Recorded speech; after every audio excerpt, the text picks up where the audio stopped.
are any problem. There's nothing bad or wrong. Excuse me.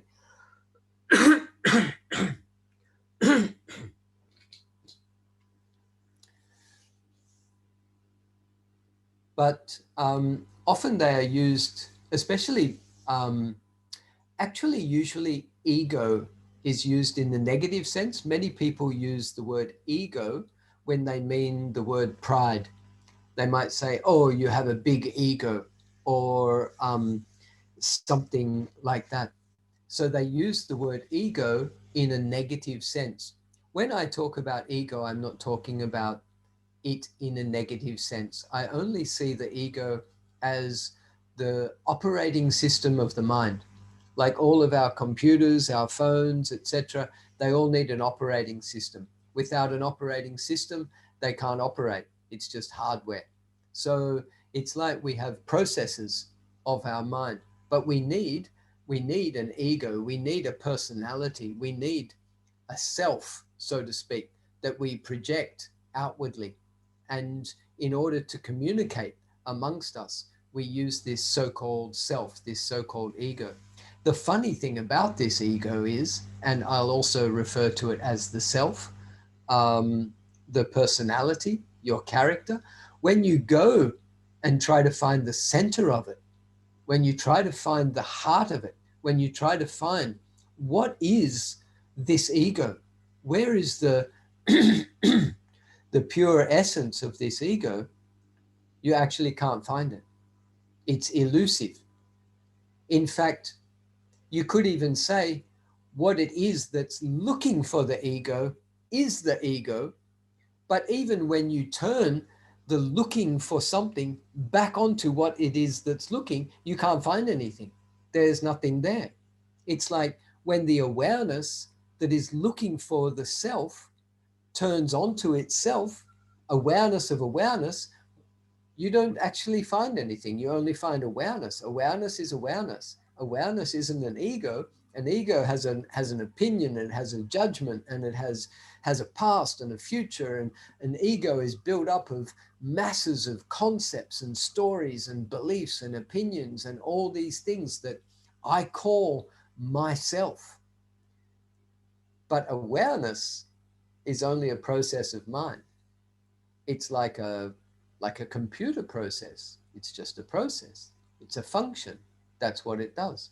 So we can, in this way, we can even dissolve our understanding of what is the ego, and we can certainly lose the negative connotation that we put on the word ego, because it's not intentionally negative.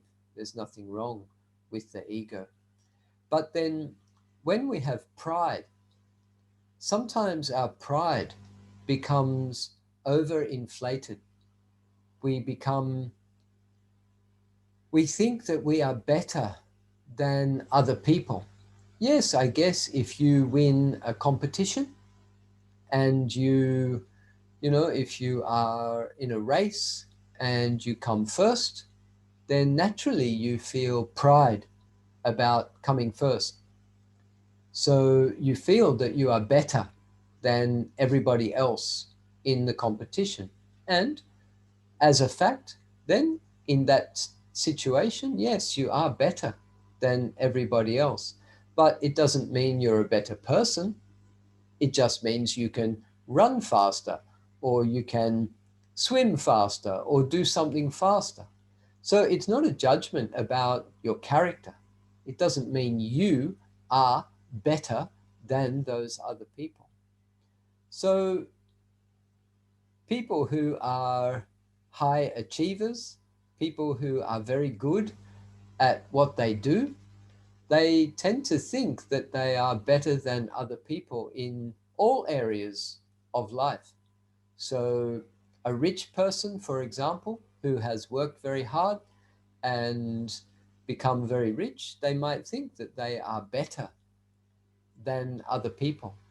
But as many of you know, those of you who have traveled, and even when you go out to the poor and simple villages in your country, you can find very, very beautiful people out there, very kind, very humble.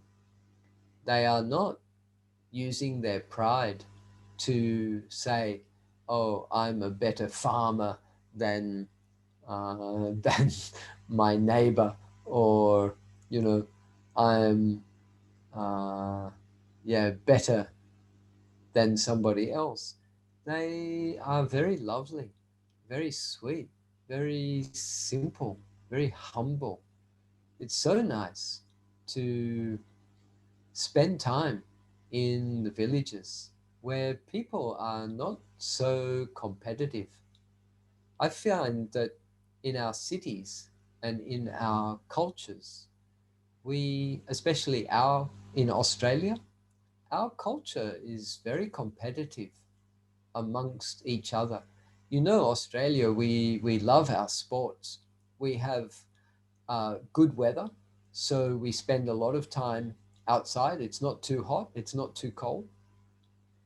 So we spend a lot of time outside and competing in sports. So we become very competitive as a culture. And to be honest, it's a little bit boring. It's, um, I, coming back from being a Buddhist monk for many years, and I came back to my culture after living in a Buddhist monastery. I found that the people here were quite competitive. They like to put somebody else down to make you, to make themselves appear higher than the others. Um, is that Boyvin? Could you just mute yourself, please?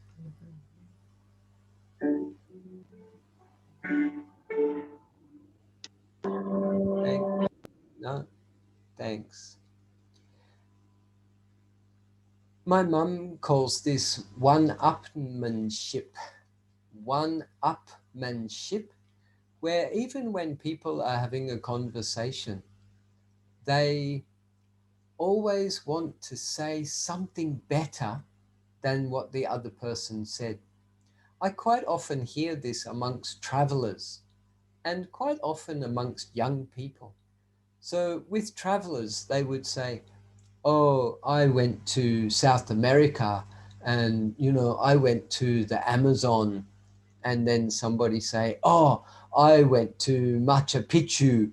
And then others say, "Oh, when I was in Machu Picchu, I met a shaman and we did a ceremony." And somebody has always got a better story than yours.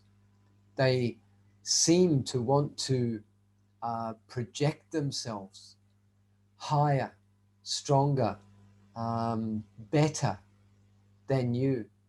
And when you become very mindful of your speech, when you become very mindful of your own ego, when you become mindful of your own pride, you tend not to engage in these conversations. In fact, these conversations become really quite boring.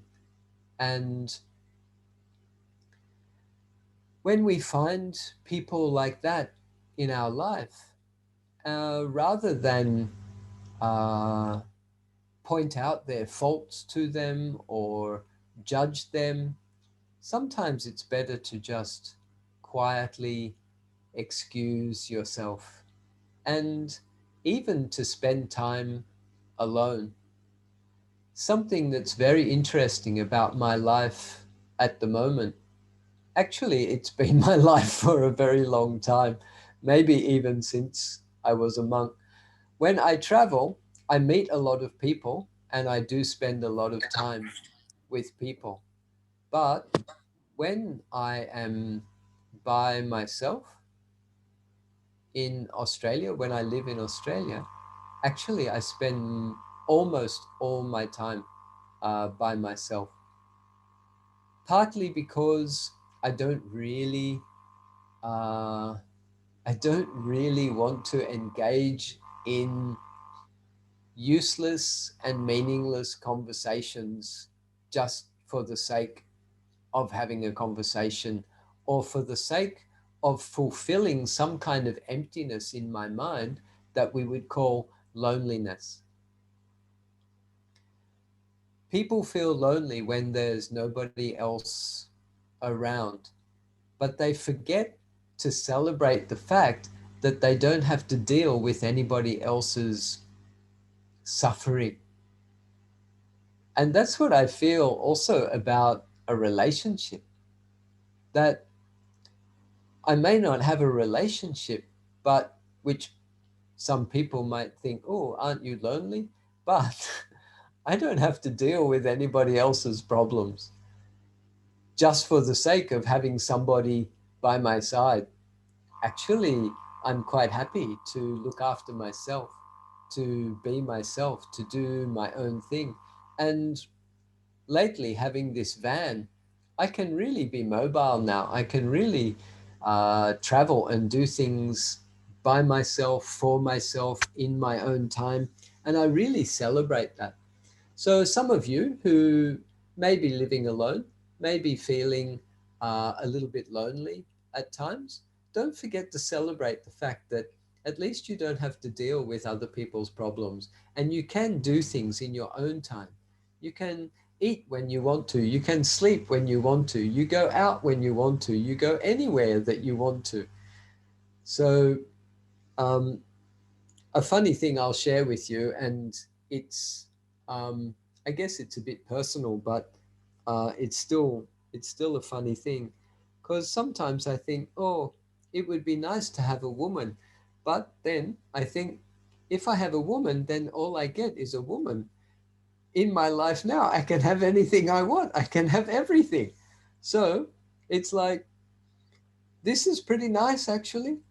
It's it's a real sense of freedom.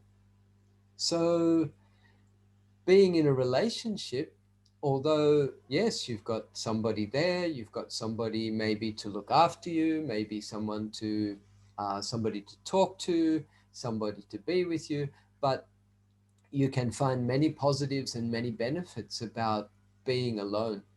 And this also goes the same in society. Even somebody in our forgiveness, I think it was earlier today, asked the question about something around the topic of um, the quality of friends that we spend time with.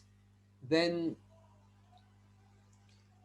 it's the Buddha said something. It was in the Dhammapada. Um, rather than rather than spend time in the company of a fool, it's better to go alone. So rather than just being around other people just for the sake of what we would call loneliness, actually celebrate your singularity, celebrate your freedom, and do what you want to do. Maybe it's just a matter of doing something a little more positive, something a little more constructive, maybe giving yourself a project, maybe joining a club, maybe getting involved in community service.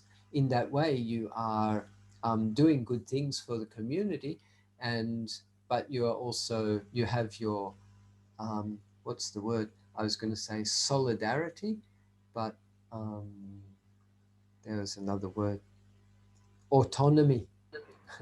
You are your own government. You can make up your own rules and live by your own laws.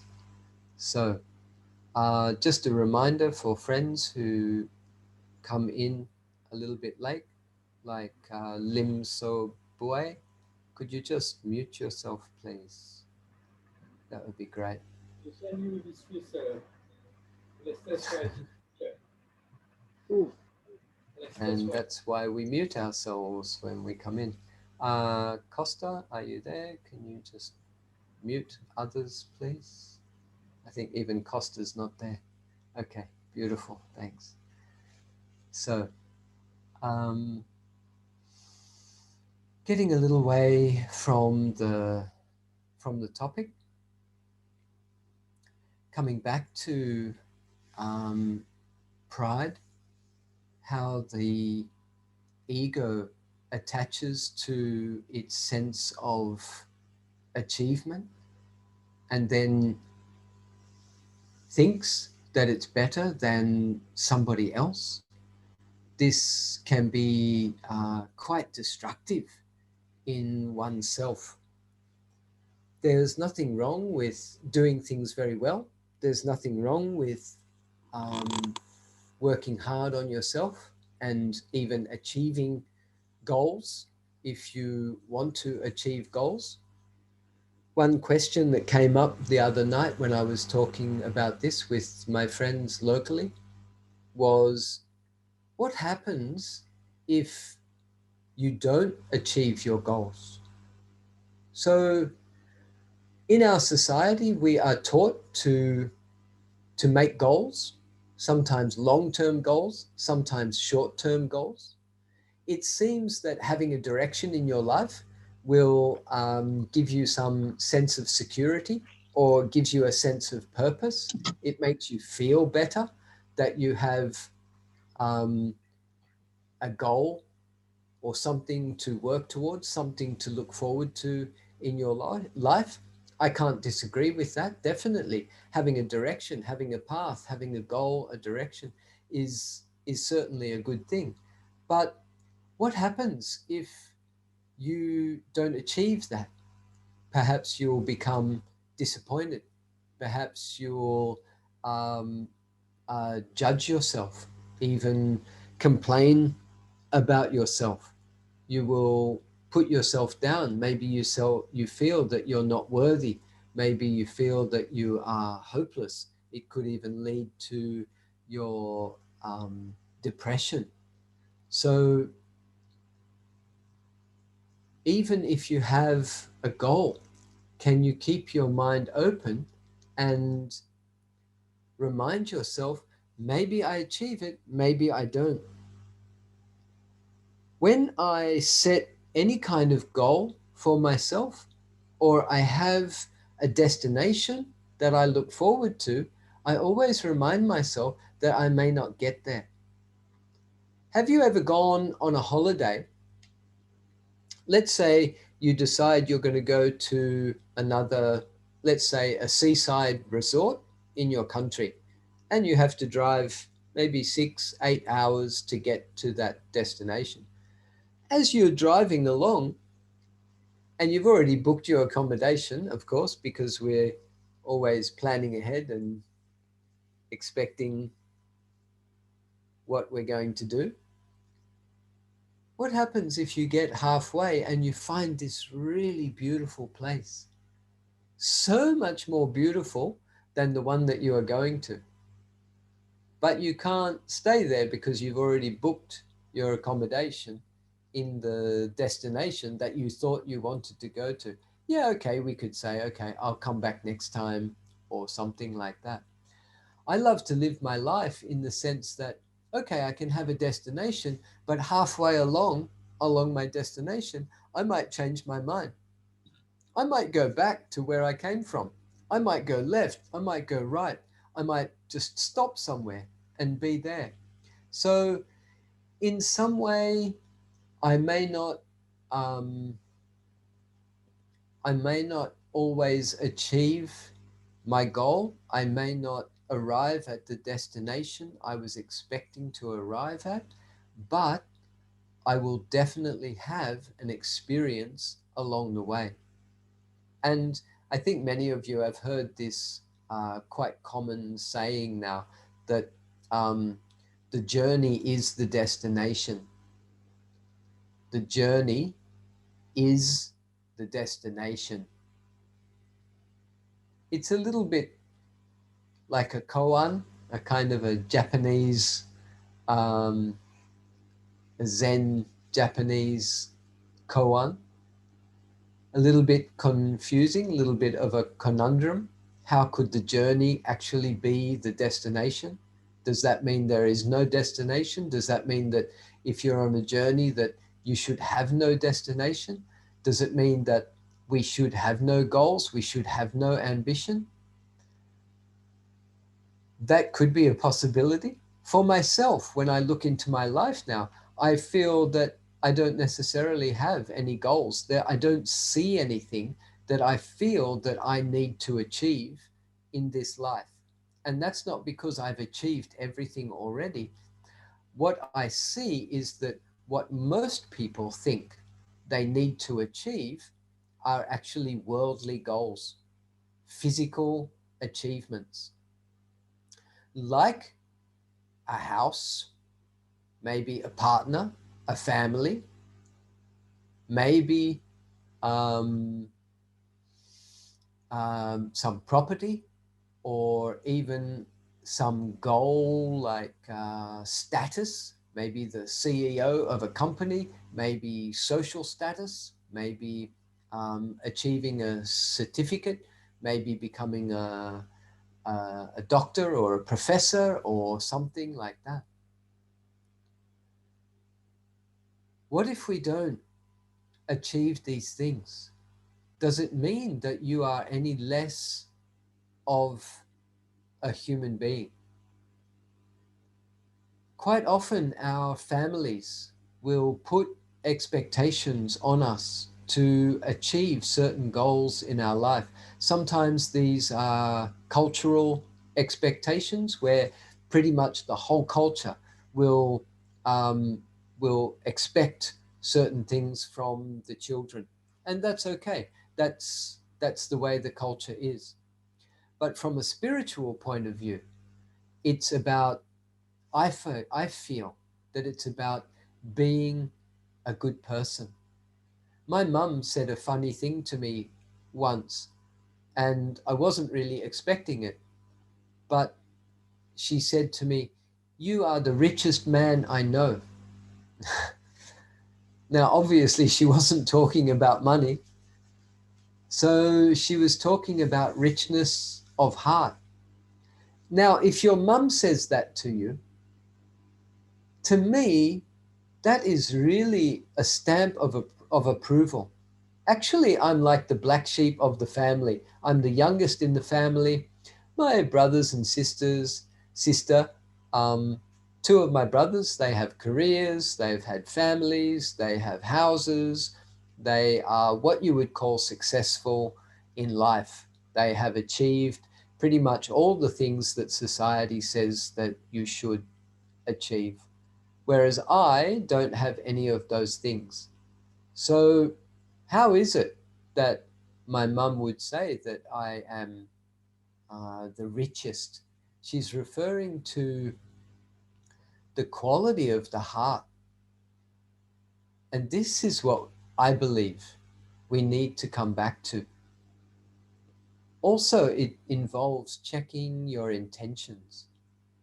What is your intention in your life? One of my intentions in my life is to be harmless. Ahimsa is the Sanskrit word for harmlessness. Imagine if that was your goal in your life, to not harm any living beings. What kind of goal would that be? Many of your friends would laugh at you. Business people would think that you are stupid. Many people would perhaps judge or blame or criticize you, saying, that's not a goal. What about enlightenment as a goal? The complete and utter freedom from suffering in your mind. What if you achieved that? Again, some people would not be impressed by that.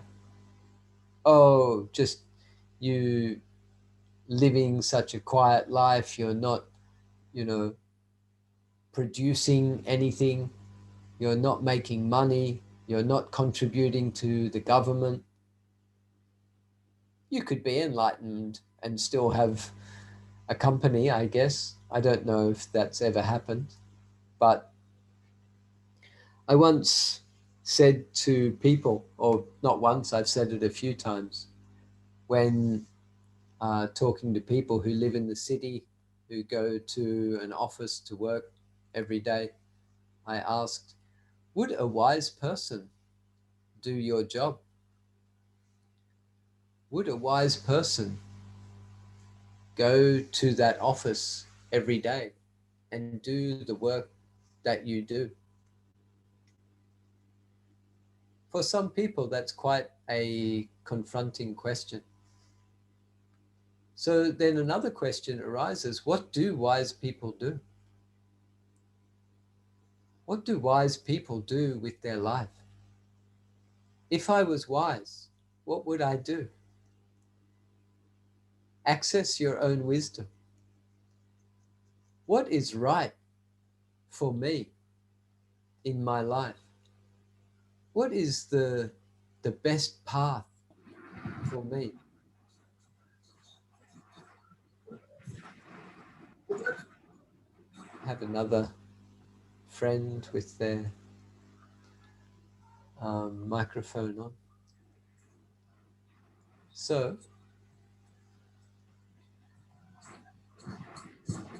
if I was wise, what would I do with my life? Very interesting question. What do wise people do with their lives?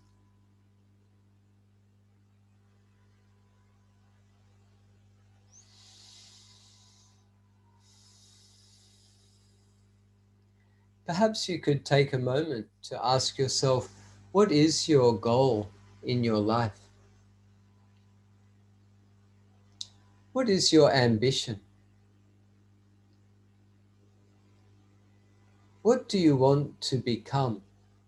Not what does your family want you to become, not what your society wants you to become, not about your partner, your children. What about yourself? What is your ambition? What is your goal? What would you like to achieve before you die in this life?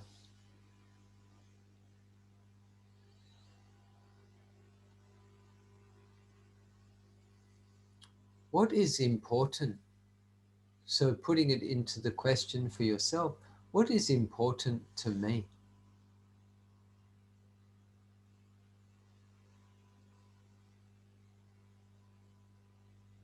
This is not a selfish question. We're not saying deliberately cut the family out of the equation. Of course, if you have a family, then we can include them in this question. But on a very personal level, as an individual, what would you like to experience in this life before you die? What would you like to achieve in this life? What ambition do you have? And then check, is this a borrowed goal or ambition from somebody else? Or is it something that you truly feel in your heart? Is it worldly or is it more spiritual? What if your goal was happiness? Actually, if you have a goal to be happy, you need to define for yourself what is happiness. When I say I want to be happy, what do I mean by happy? Can you find synonyms for happy? Find another word that that describes what you mean when you say, I want to be happy. What does it really mean? What is your definition of happiness? How can you describe and explain your definition of happiness in your heart, in your mind? What if you said, I want to be peaceful? What does it really mean? The absence of what? The dissolution of what? The presence of what?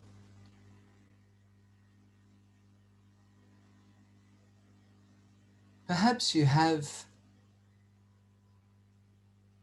a goal, an ambition, a desire to be loved, or even to be love itself.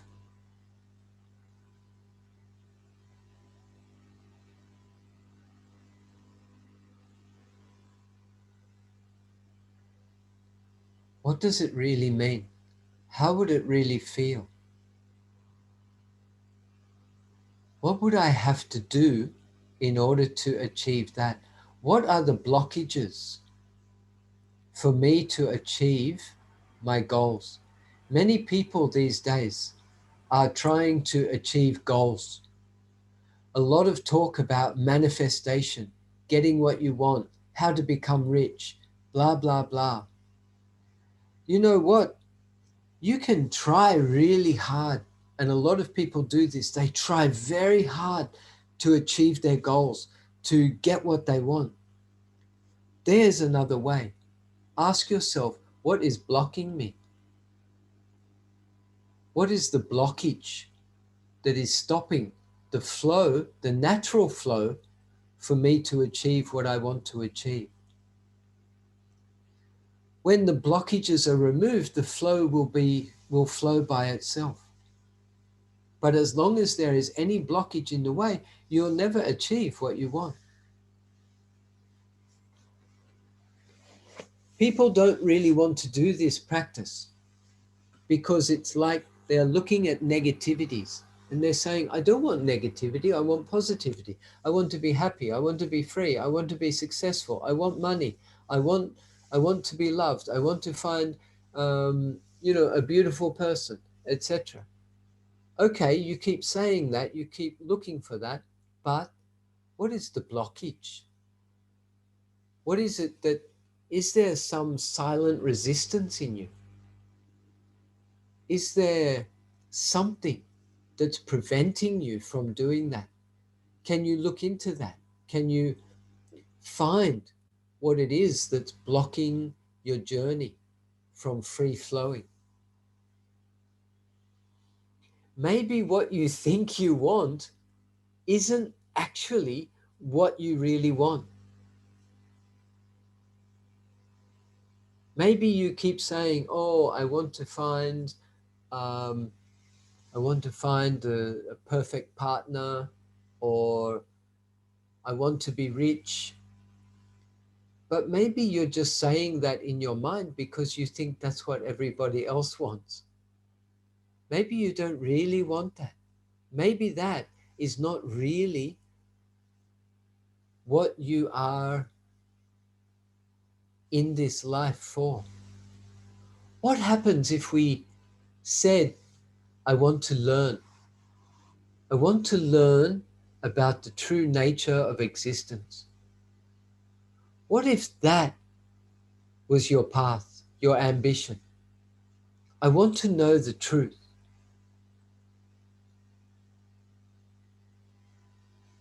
I want to understand consciousness.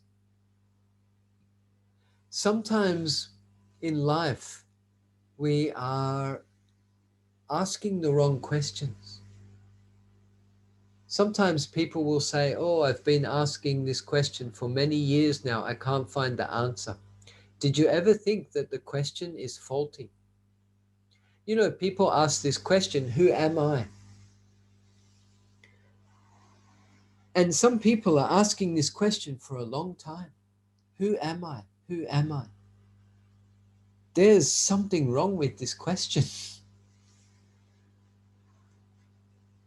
You're trying to find yourself, but there actually is no who. The who is just a story. The who is a conglomeration of many different experiences that we all put together and we call it myself. The who, the personality, the I that I think I am.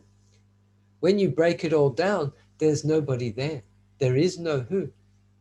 So you can't find something that doesn't exist. Then you ask the question, what am I? This is very different. You can answer this question. The who am I? The answer can only really be who am I is a story.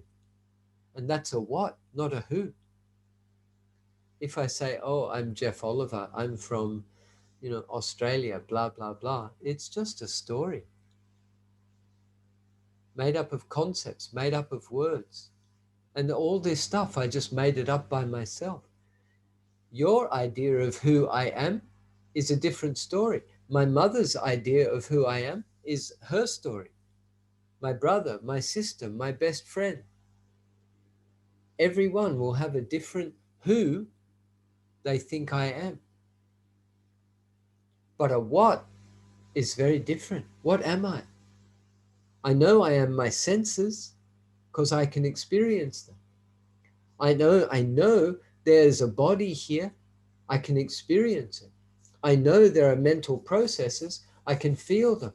I can watch them. I can experience them. I see thoughts come and go. I see mental images come and go. I feel emotions come and go. I know there is a mind here. I know there is a body here.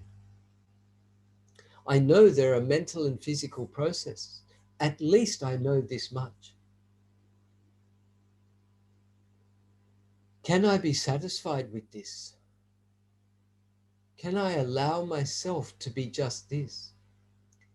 What if I don't achieve the great goals and the expectations that other people put on me? Personally, friends, I have no certificates that prove anything about what I've done, even in my whole life.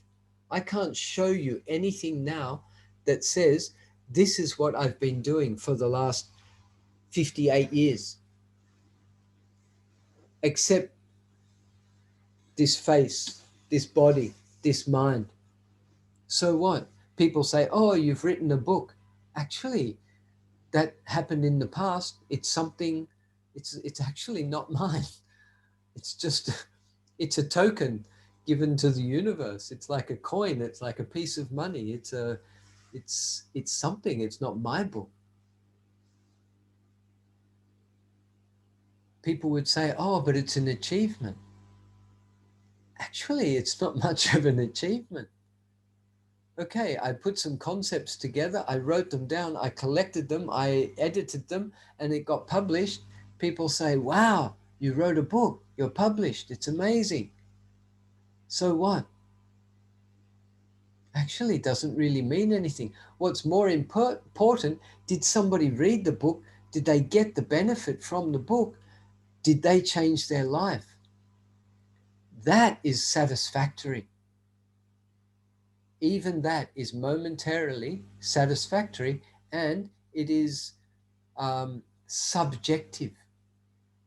Just another thought. How much is enough that you have to achieve in your life? So, what if you write one book and everyone says, yay, wow, great, you wrote a book, you're amazing.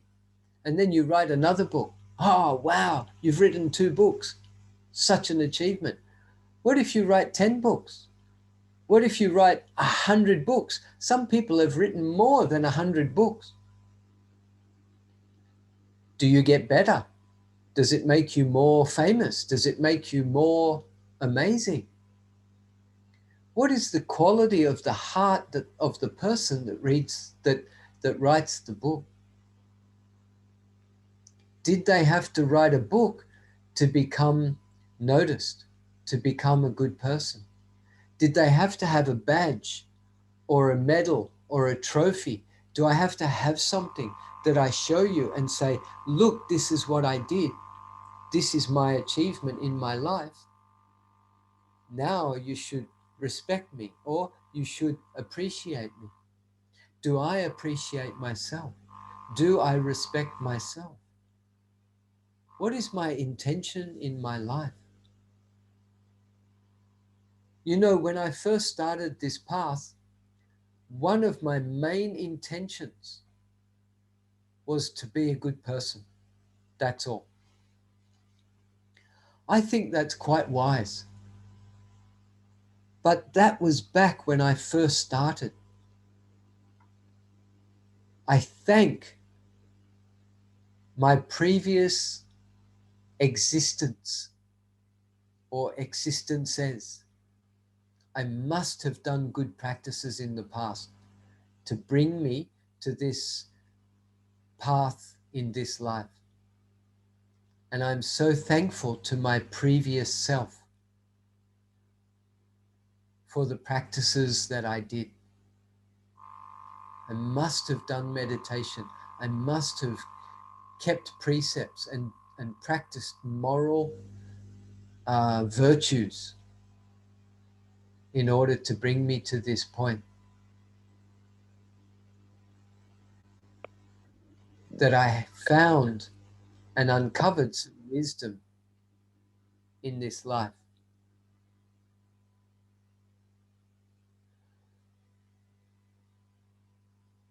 What are you doing in your life now that your future self will look back at you now and say thank you? What are you doing now in your life that your future self will look back and thank you for what you're doing now?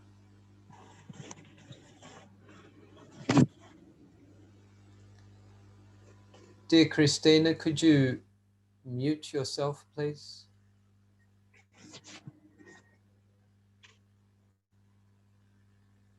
So, this brings us back to the present. What am I doing in this life? Am I living what I really feel that I should be living? Some people may gauge the purpose of their life as how much of an impact they are making in the world.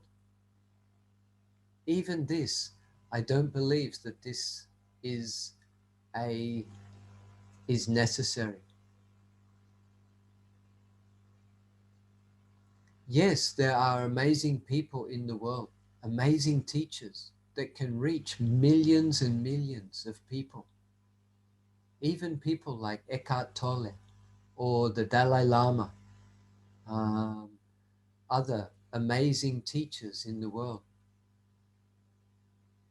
Not only Buddhists or such, but many amazing spiritual teachers that make a great, great impact in this world, that inspire millions and millions of people.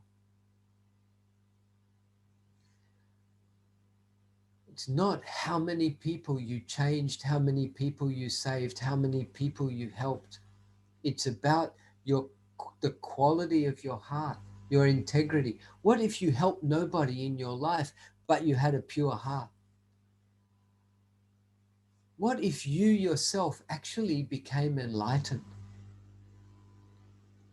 but you were unable to help anybody else? Does that make you any less of an enlightened being? If you're enlightened, you're enlightened. If your mind is free, your mind is free. Whether you help someone or not, you can't be blamed for that. There are even Buddhas that arise in the world. There have been as many Buddhas in the world, there have been as many Buddhas arising since the beginning of time as there are grains of sand in the river Ganga, the river Ganges in India. How many grains of sand are in that river? There have been that many Buddhas in the past. Not in our lifetime. In our lifetime, we only know of one. But they're talking lifetimes and lifetimes, talking universes and universes. We're talking um, realms and realms of existences. Some Buddhas come into the world, they don't teach. A little beautiful little teaching by the Buddha is about blame. So it just says they blame people who sit silently or live silently. They blame those who don't talk very much. They blame those who talk too much. There's no one in this world who isn't blamed. So even a Buddha can be blamed. Even a silent spiritual person with a golden clear heart can be blamed. Even and someone who talks a lot. Sometimes people who talk a lot, people love them, they praise them, but they can also be blamed. So those who sit silently can be blamed. Those who don't talk enough can be blamed. Those who talk too much can be blamed. Everyone can be blamed in this world. So follow your heart. Do what you believe is right. Live the life that you believe is right for you. Follow your heart. The way I follow my heart, when I think, what should I do now? I sit silently. I let the answer come out of nowhere. I let the answer come out of silence. I use intuition as my guide. And sometimes, if I don't get an answer, I don't do anything. That's actually why I often don't do anything. It's also why I don't hang out with many people. Because I don't really find many people that I want to hang out with. When I think, oh, should I visit this person? Should I call this person? Should I go to this person? I ask why? What's my intention? It's not necessary. But it means I have to be by myself, but then I have to accept being by myself. I have to love myself. I have to love my life. I have to love my intention. I have to come back to my intention. What is my intention? One is to not cause harm to myself or others. Two is to do good in this world as much as I can, even if it's a little bit, just even having this meeting. And the other is to purify the mind. This is the three things the Buddha said that we should all work on. One is harmlessness. Don't harm yourself, don't harm any living beings. Two, do good in the world. Whatever good you can do, do good. Even if you are abstaining from harm, it's already good. You're not doing any harm. But if you find some goodness you can do it. Even if it's a little donation, even if it's just helping someone, just do it.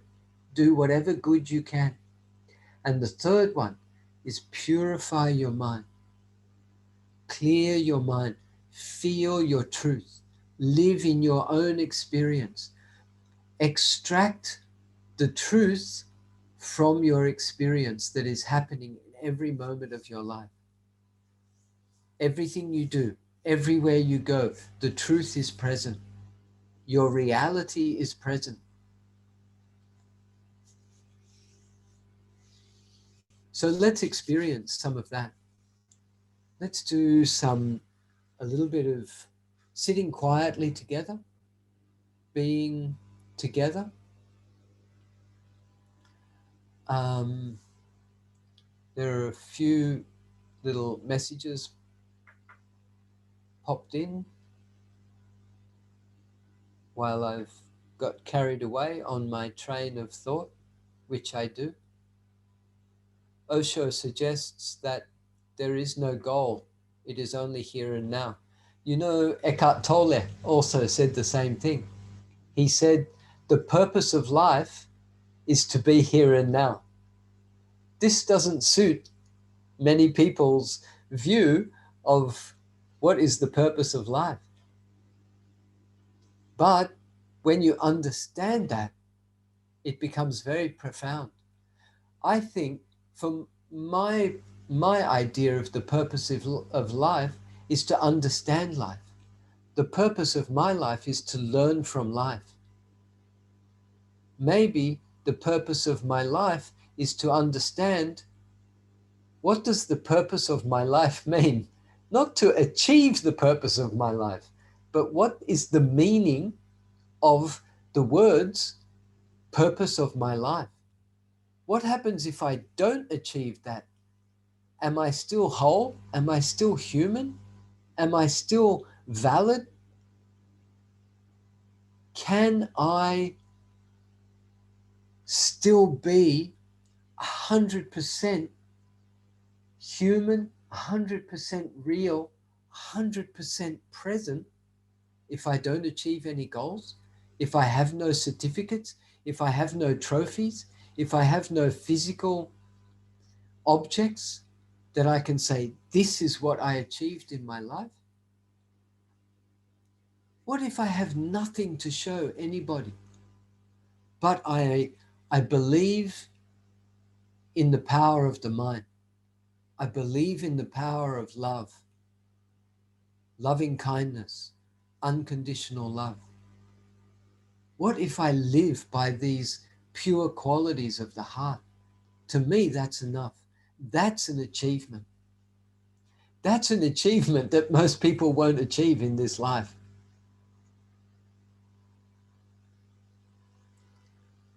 We are all sucked in by the attitude of society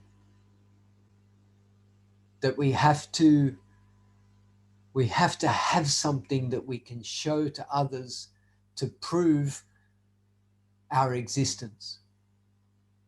And when you talk about spirit, there's nothing to prove. Spirit, consciousness is the word we use in Buddhism. Consciousness has nothing to prove.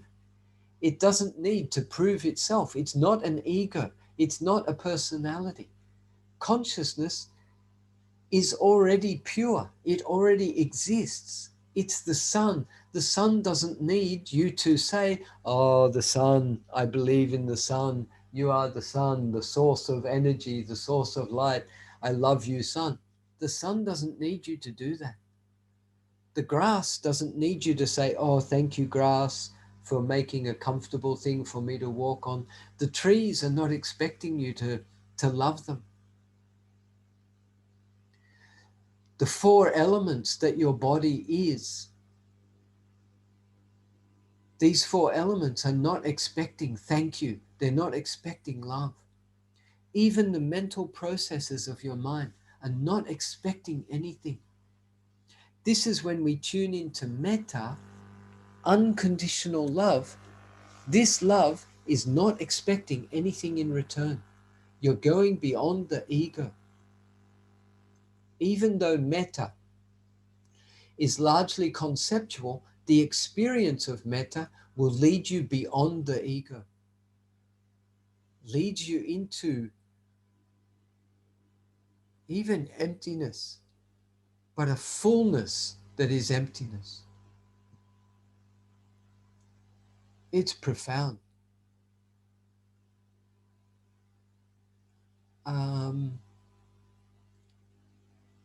Ainur said, my goals are to purify allegiances and fulfill myself. Beautiful. I want to be in love, says Rayhan. Happiness, share time with people with love. Beautiful. Love, to me, when I read that, love actually to me means honesty. Love to me doesn't mean about somebody else.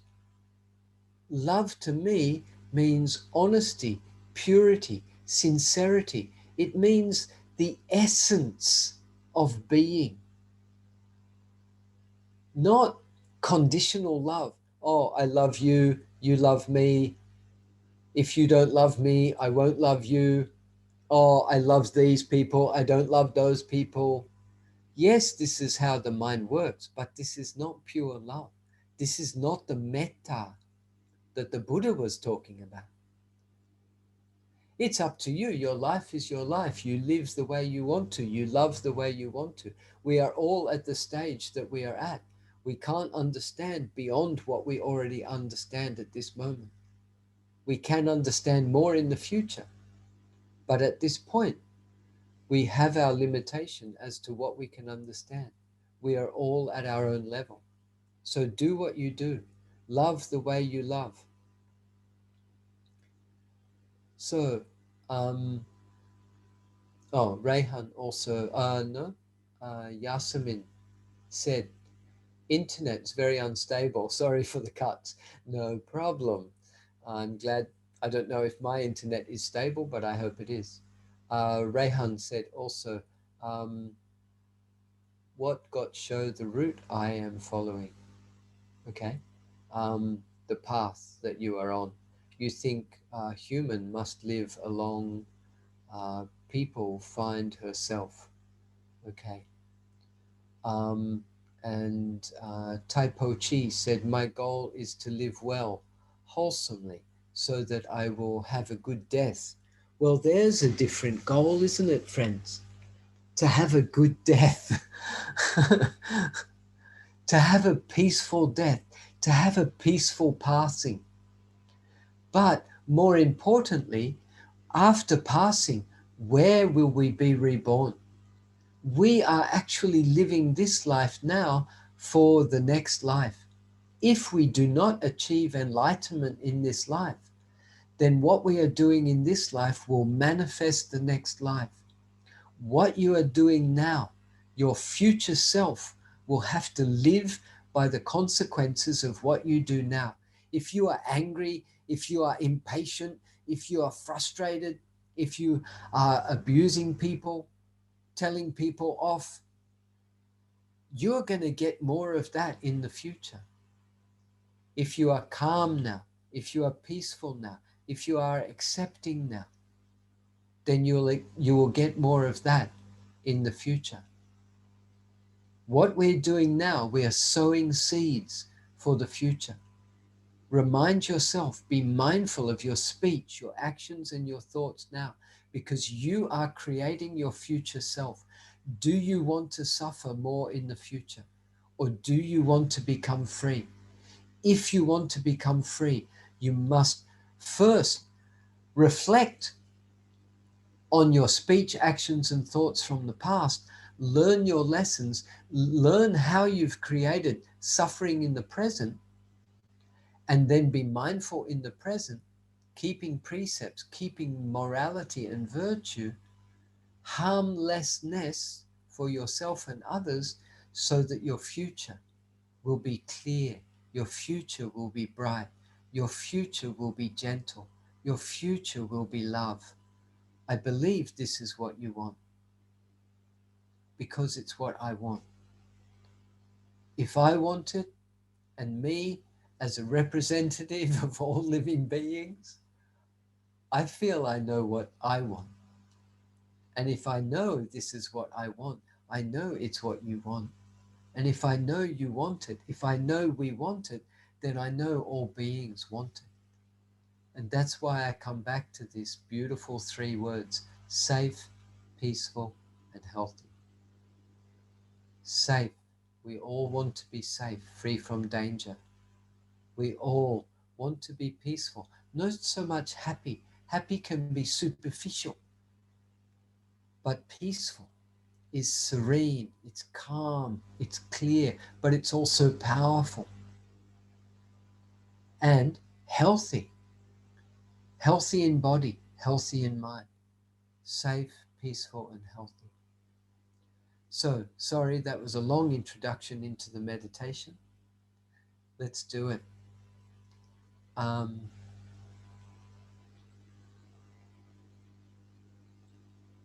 yeah, all right. So, let's clear our environment. Anything you need to do, just do whatever is necessary around you. Put the cat out, close the door, switch off your phone, tell the people around you, I'm sitting, meditating for a while. Maybe have a little drink of tea, which is what I need to do.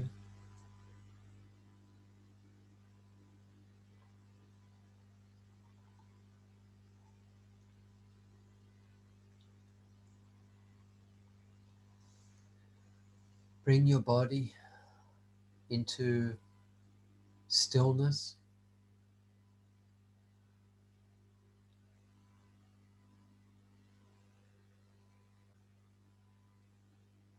Perhaps your mind is quite busy from what has happened this morning, today, until now.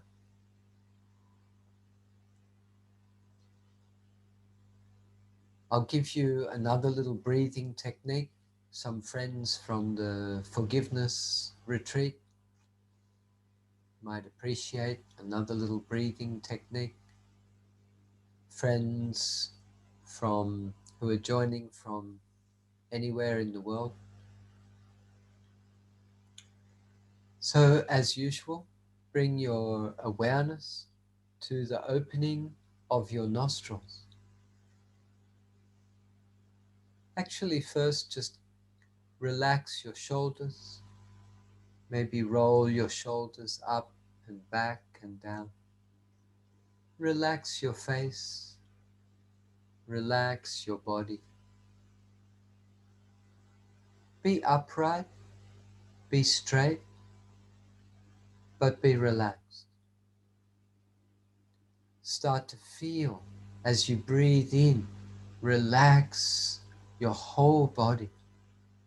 And as you breathe out, relax your whole body.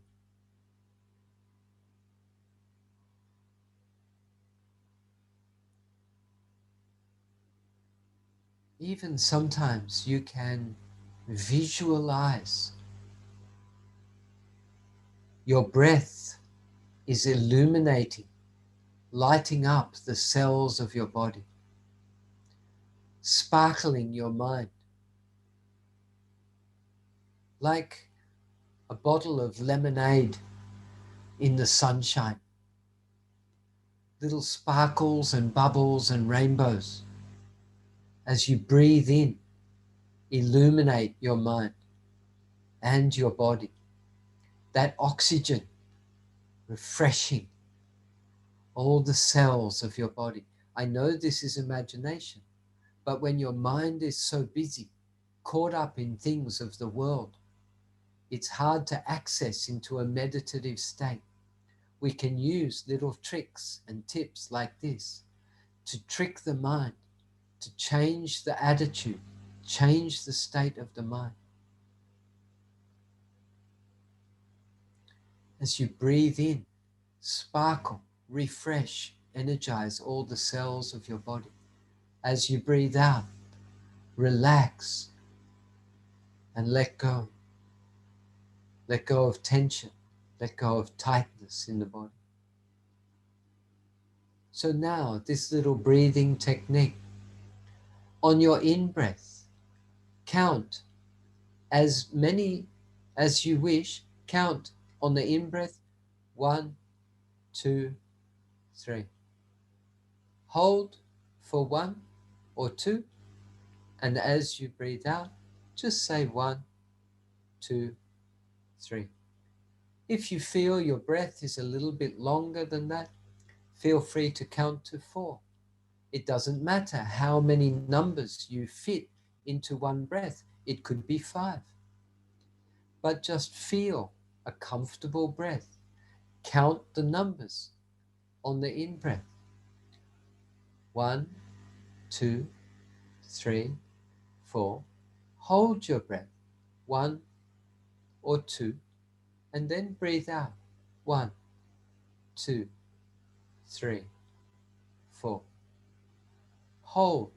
1, 2. If you want to do what is called the square breath, you count 1, 2, 3, 4 on the in breath. You hold 1, 2, 3, 4, and 1, 2, 3, 4 on the out breath, and hold 1, 2, 3, 4. It's a little pranayama technique that I learned through my yoga teachers.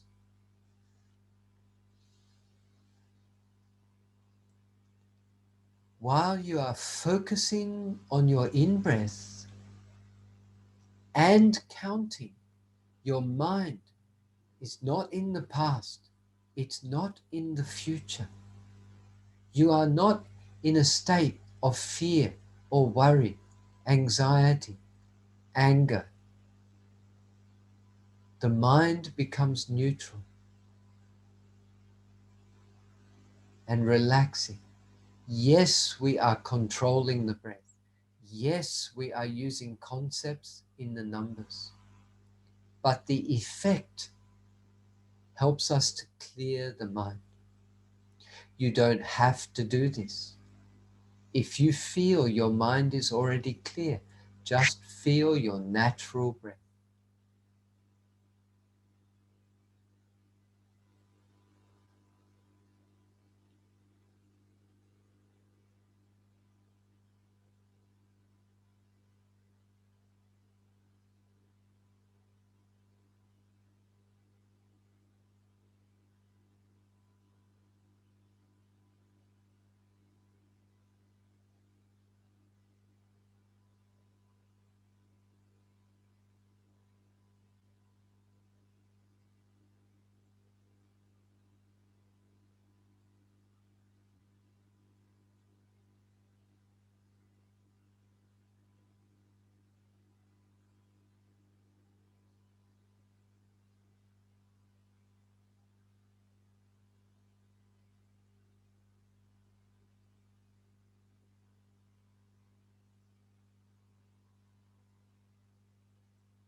By doing these breaths and counting, it becomes quite easy to see when thoughts interrupt the counting and the breath. This is very useful, especially in our Vipassana practice, to be able to identify when thoughts enter the mind. So although this is a concentration practice, it's also teaching us to be aware of when the mind engages in thinking. Notice the thought, gently come back to the breath, come back to the counting, be patient, start again, relax your body, enjoy your presence.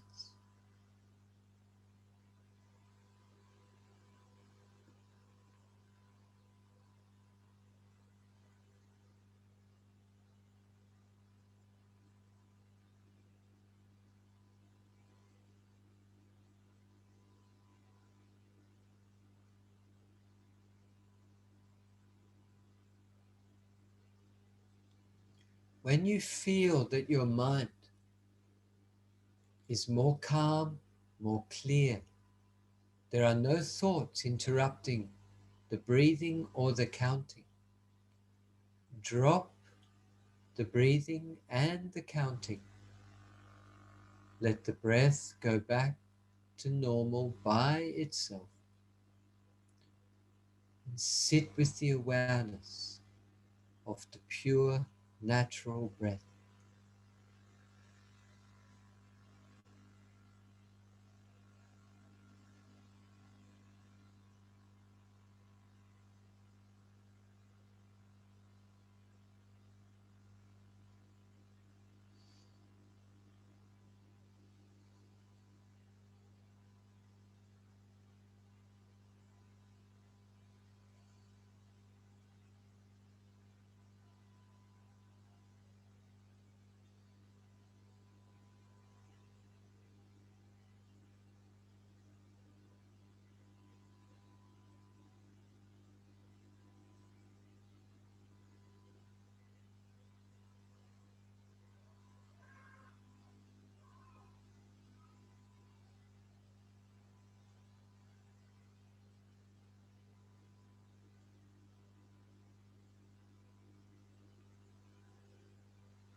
Can you focus simply on the sensation of the in-breath and the out-breath without any visuals in the mind? Or if there are, be aware of that, come back to the breath without any thoughts, words, opinions, past or future in the mind. Come back to the sensation at the nostrils.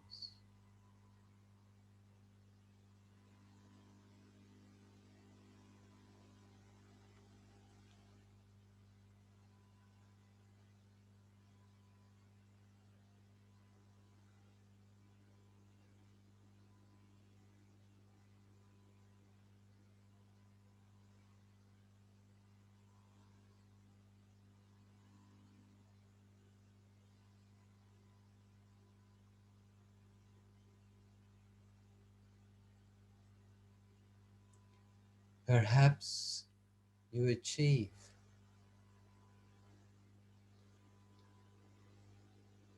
the silence of the mind, the purification of your mind. Can you take one in-breath without a thought and one out-breath without any thought? Can you repeat that?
If you label a thought, thinking, thinking, imagining, imagining, reflecting, projecting, it means you are not getting involved in the thought. It doesn't have an audience. Nobody's paying attention to it. It feels lonely and it falls away.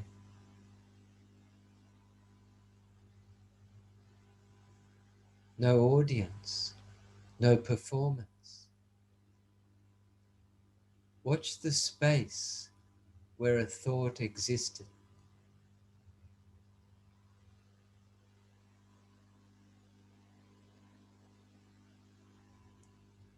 Can you feel the spaciousness of mind, the silence of mind, the emptiness of mind, the universe of mind?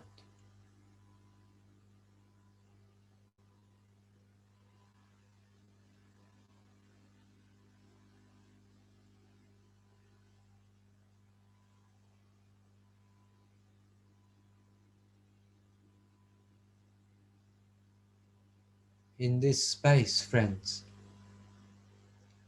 there's nothing to get and nothing to get rid of. There's nothing to achieve. There's nothing to show. There is no competition. There is no pass and fail. There is nothing to prove. This is your purification of mind, your simplicity, your truth, your reality.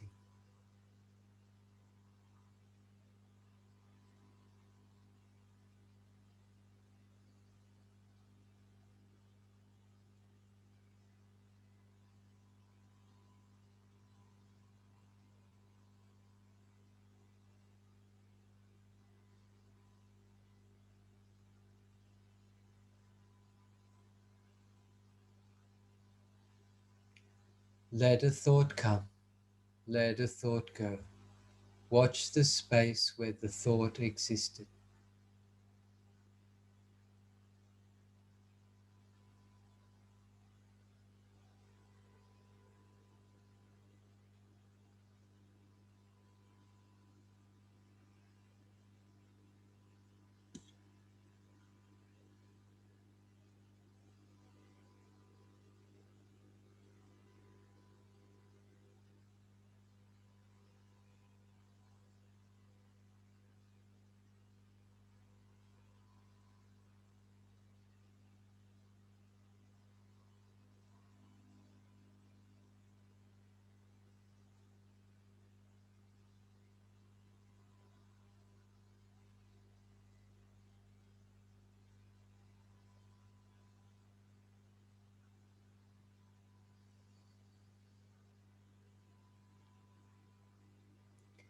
If you get lost, you don't know what to do, gently come back to your breath. Come back to counting the breath. Energize the mind. Activate your mind. Give your mind something to do. Or open up to freestyle awareness. Hear the birds. Feel the wind. Smell the air.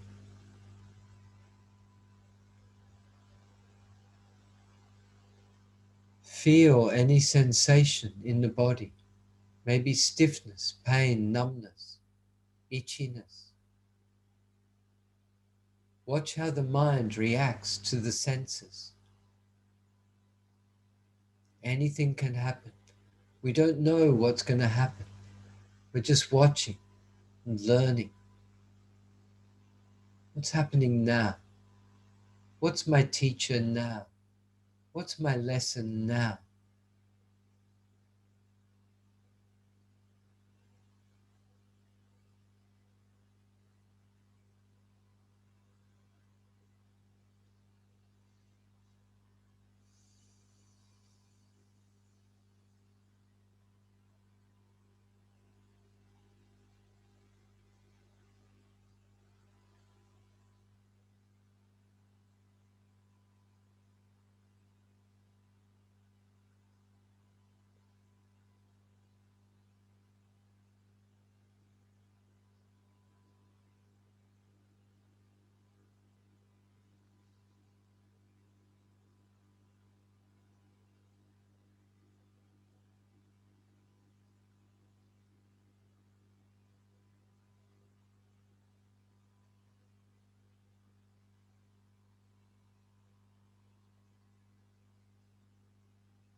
In the spaciousness of the mind,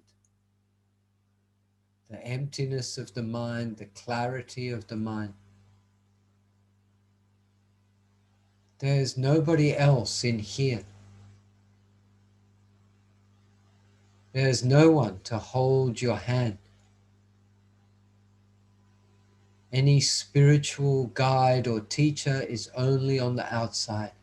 Anyone who loves you also is on the outside. Can you be purely alone in your mind? This is your truth. Nothing to be afraid of. No need to be afraid of yourself. No need to be afraid of the dark or the space. the emptiness. There is actually no such thing as loneliness, but there is space, there is emptiness. When you accept it, it becomes peace, it becomes clarity, it becomes light. We start to appreciate it, we start to feel love, we feel unconditional love. Check yourself as you sit here now, by yourself, in your own mind. Am I safe? If you are not safe, it's because you create some danger in your mind. You may hear something and say, I am not safe. You may feel something and say, I am not safe. But the truth is, probably, I am safe.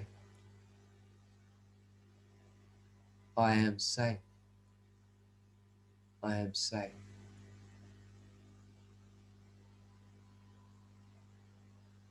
Check yourself. Am I peaceful? In the absence of many thoughts, in the absence of fear, stress, anxiety, worry, I am peaceful. In the simplicity of the mind, I am peaceful. I am safe. I am peaceful. Am I healthy? Not perfectly, but I am healthy. I am safe, peaceful, and healthy. I am safe, peaceful, and healthy.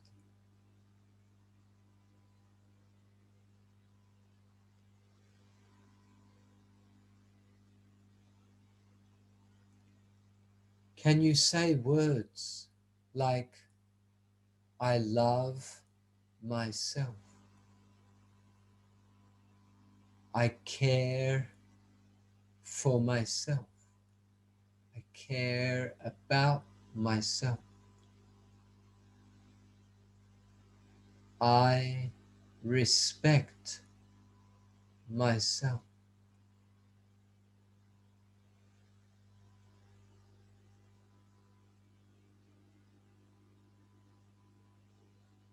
I am worthy of love.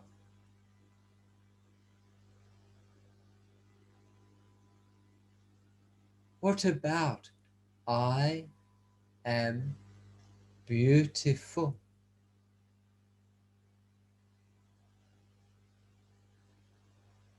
It's not about your face or your body. It's about the quality of your heart. I am beautiful. I have good intentions. I have a beautiful mind.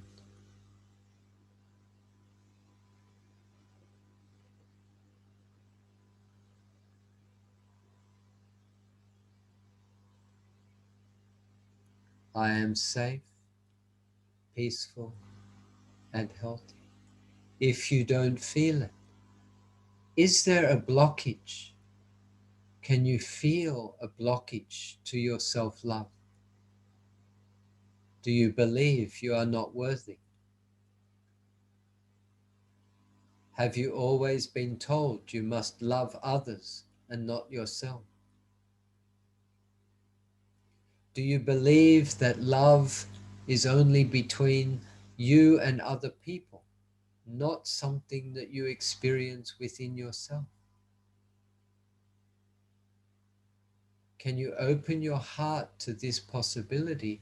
I love myself.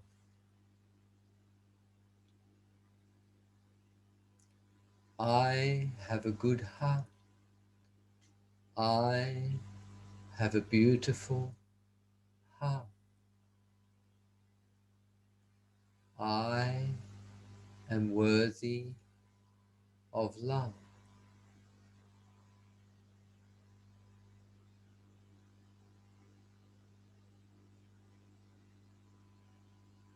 I love myself. May I be safe, peaceful, and healthy.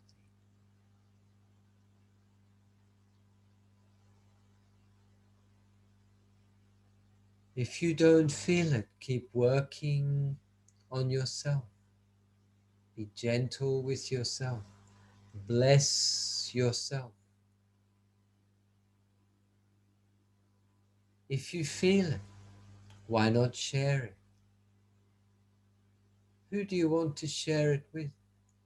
Often I say someone who is suffering. Let's go with someone who is also blessed. Maybe your teacher, maybe a dear friend or a family member, someone who already you believe is safe, peaceful, and healthy. Send them your wish, your heart. Mix your feeling of safe, peaceful, and healthy with theirs. Increase their, their well-being and increase your own well-being.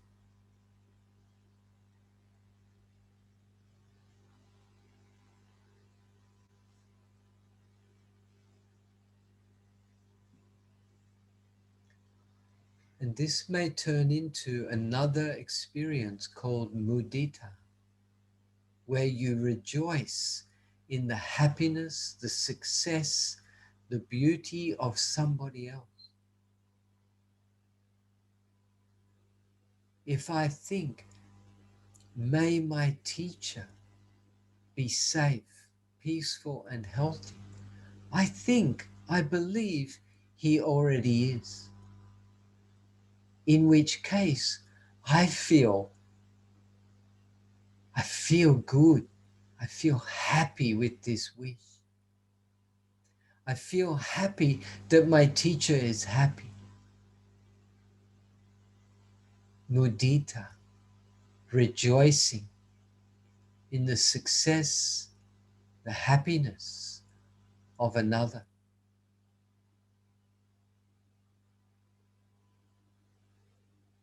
Who else do you know that is already safe, peaceful, and healthy? Maybe somebody in this Zoom, maybe a friend, maybe someone who's practicing with you, maybe a Kalyana Mitra, a spiritual friend, a dear friend.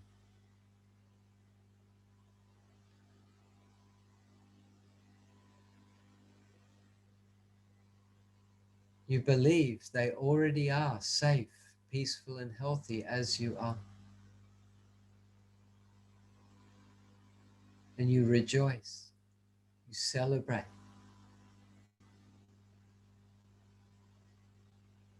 What if everyone in this Zoom is safe, peaceful, and healthy? What a shining light for this world. All of us in different parts of the world, in different houses, different suburbs, different cities.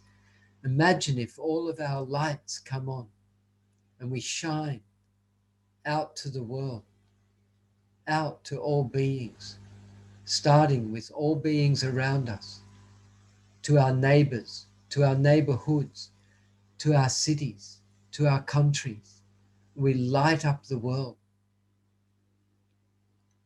What great joy, what great love, what great light we bring to the world.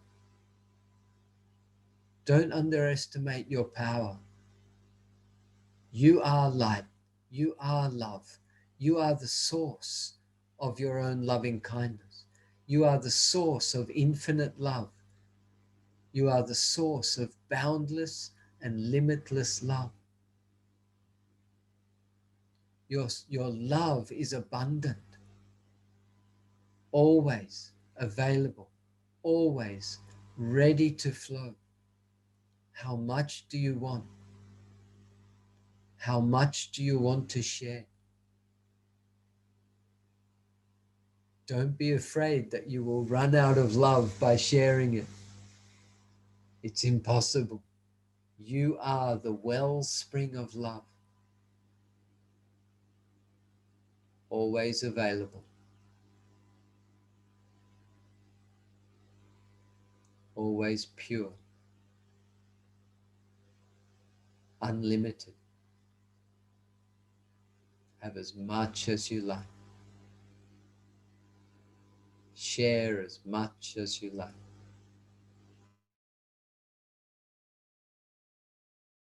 Fill your own cup and let it flow to others. Light your own candle first, and then light as many candles as you like from your candle. Create your own light and share the light.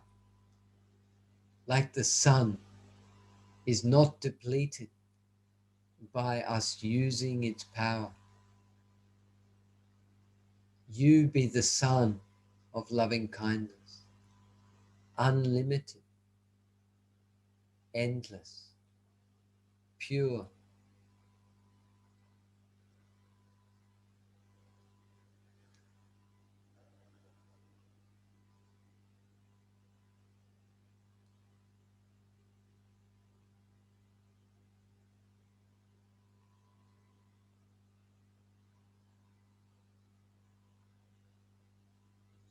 May all beings be safe, peaceful, and healthy. All beings in all forms of existence, in all directions, without exception. May all beings be safe, peaceful, and healthy. May all beings live in peace and harmony. As I wish for myself, I wish for all beings.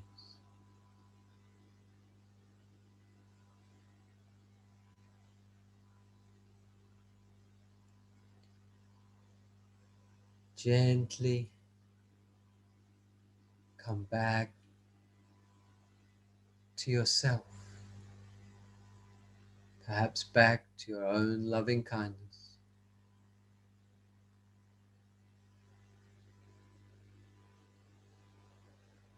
Perhaps coming back to your senses,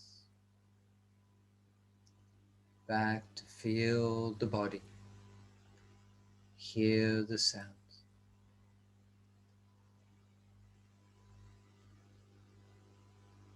back to your reality,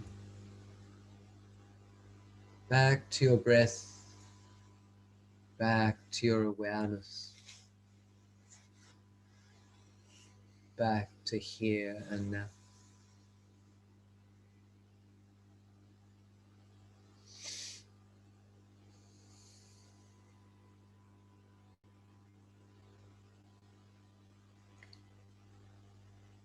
Feel free to stay in the space you may have created in your mind.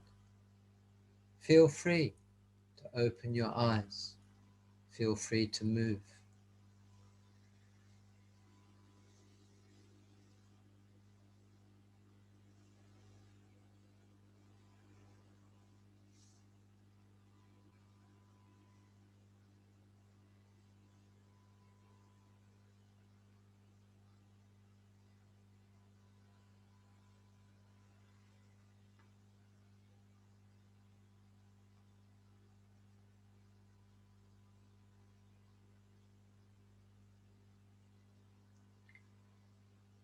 Feel free to have a stretch,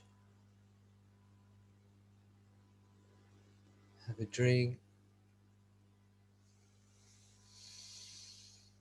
do what you need to do.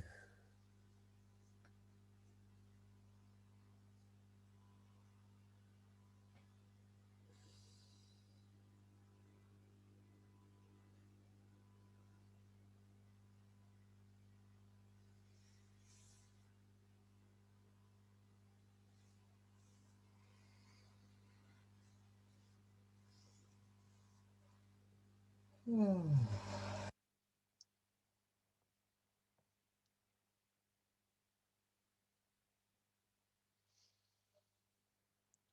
never know what's going to happen. Meditation is a journey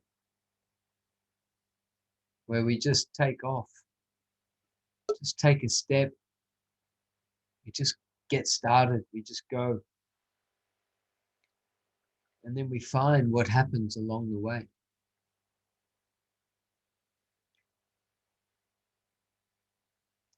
No plan, no ambition, no setting a goal. In some meditations, you can do that. Why not? Life is like that. In this practice, which I'd like to think is a spiritual practice, no need to set a goal, no need to achieve something from the meditation. You get what you get. If you try too hard in the meditation, if you were worried about, oh, I can't count my breath, oh, I'm thinking, oh, I did this wrong, I did that wrong, maybe you need to practice forgiveness. Maybe you need to check these mental states that are driving your mind.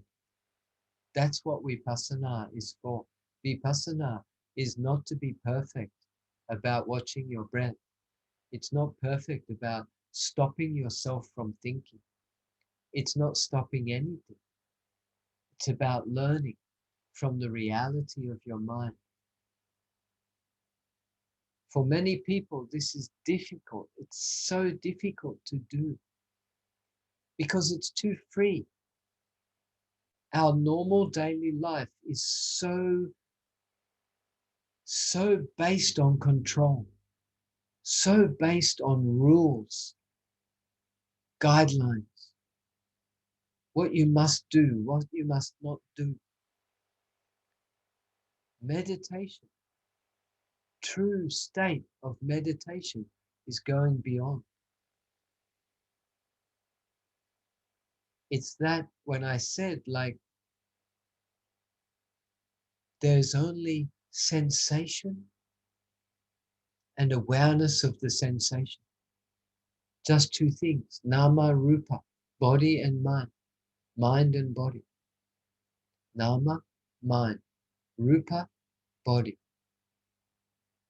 And consciousness present all the time.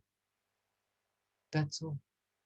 Purification of mind, purification of being. What to achieve? What do you want to get from that?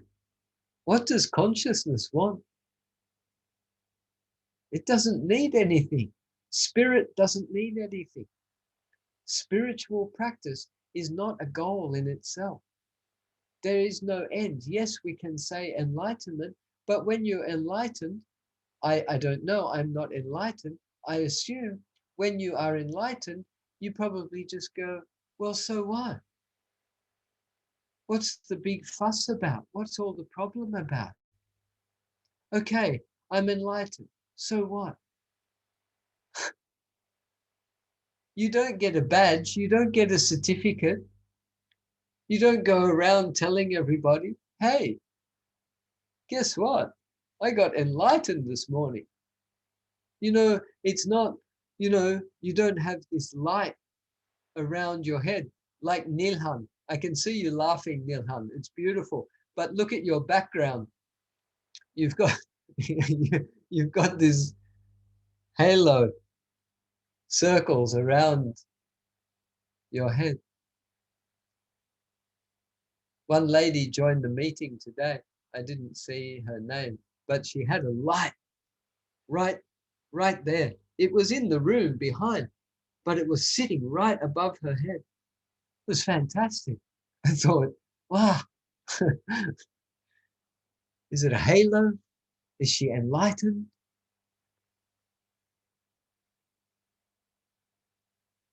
It's really funny when you start to understand spiritual practice. There's nothing to get. There's nothing to get rid of. There's nothing to change. There's nothing to fix. There's nothing to control. It is as it is. This changes everything. It changes your attitude. In life, we're taught, get this, get that, find this, find that. Thank you, Nirhan. Yes, you're already enlightened and your background is your certificate. Brilliant. Congratulations. Everybody give Nirhan a round of applause. The silent one. You see, when you become enlightened, there's no audience. There's no cheer squad. There's nobody sitting around. Well, even when the Buddha became the Buddha, there was nobody there. He did it by himself. In fact, the word Sama Sambuddhasa that we say in our chant, Sama Sambuddhasa, perfectly enlightened by himself. He didn't have a cheer squad. He didn't have, people giving him a round of applause. Yay, go Siddhartha Gautama. You don't get anything. You don't lose anything. You don't fix anything. You don't change anything. In fact, enlightenment is also cause and effect. You fall into it because the conditions are right. The karma has become so thin, so broken, it's become like dust. At some point, the dust is completely gone and there's just pure light.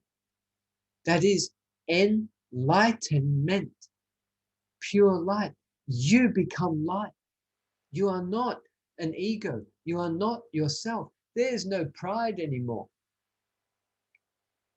An enlightened person doesn't go, hey, I did a good job. Check me out. Look at this. I got enlightened today. Nothing to show. An enlightened person, they have wisdom. They may become very quiet and just live a peaceful life and not say anything to anybody. That's up to them. Some people might blame them. Come and teach us, show us the way. They might not. It's not up to them. Buddha already showed the way. And there are those that become enlightened and want to share. We, as egos, as conditioned beings, we might put this judgment on people and say, oh, you should share, you should show the way, you should teach. That person is now beyond that. They've gone beyond. Enlightenment does not have conditions. Consciousness is not conditional. Consciousness is not saying you must do this, you must do that, you must achieve this, you have to do this, you have to do that. There are no conditions. Unconditional means no conditions. When we talk unconditional love means there are no boundaries, no limitations. There are no guidelines. It is also freestyle. That's what freestyle also means. Maybe we're talking, when I called this freestyle Vipassana, maybe I'm calling it enlightenment Vipassana. Doesn't mean I'm enlightened, doesn't mean you're enlightened. It's the free part that I love. The freedom, the freestyle. My name is Jeffrey. Jeffrey. Free. Just even the word free. Freedom. Free flow. Freestyle.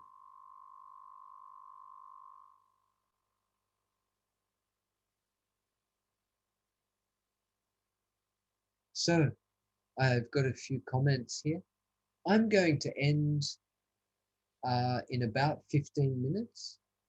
I'm going to have a short break and get back to my Zoom online forgiveness retreat. with some of the friends from here. Um, whoa, that was a big message just dropped in. Hang on, I'll just catch up on a few before that. Um, oh, uh, Neo Le Gyap said, nice to hear ego just operating system. First time to hear this. That's my own. That's, you can copyright me if you like. That's what I call the ego, is just operating system of the mind. You have to have an ego. You have to have a personality. This is my ego talking now, but it's not bad. Ego is positive and negative. It's pleasant and unpleasant. Like all things in this universe, it's yin and yang. Pride, even pride, is not negative. You're allowed to be proud of your achievements. When you achieve something, you can say, this is my achievement. This is what I did. Some people might give you a round of applause and say, wow, sadhu, that's amazing. Congratulations. Some people might say, oh, that's not good. You shouldn't do that. That's wrong. That's bad. Take it down, kill it, stop it. Everybody has an opinion. We can't please everybody in this world. Someone will always come along and blame you. Even the Buddha was blamed. Jesus Christ, look at this beautiful man that arose in the world. They hung him up on the cross. They killed him. They blamed him. They judged him. What did he do wrong? So, you are love. Wondering what that means, says Neo Le Gyap. You are love. I'm going to leave that question with you, dear friend. You find that out for yourself. What does it mean? I am love. Forget that you are love. That's talking about somebody else. Say the word in the first person. I am love. What does it mean? Repeat it to yourself. Use it as a mantra. I am love. I am love. I am love. You find out what that means. Are you love? When everything else falls away, when all the negativities of the mind fall away, when all the obstructions to love fall away, what's left? You could say light, you could say emptiness, space, consciousness. You could say love, because love in its pure form is just as pure as light, as consciousness, as energy. Some people just prefer this word. I am love. Nurhan said, thank you, Jeff. It was really peaceful, calming meditation. Thank you, dear Nurhan, for your comment. You know, when I lead these meditations, it's not only for peaceful and calming. Sometimes I want to provoke you. Sometimes I want to push you to a new experience. Yes, if you feel peaceful and calm, that's nice, but it's not just about feeling nice. Vipassana meditation is not about feeling nice. It's not about feeling bad. It's not about getting something or not getting something. It's not about changing.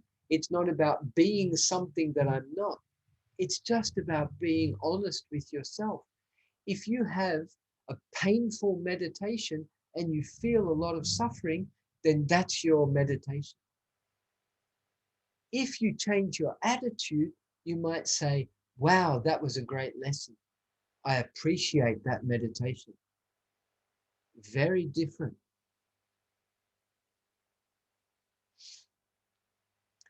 So, one friend who dropped in the long question, and it's still going. It's very long. It's was it Visaka?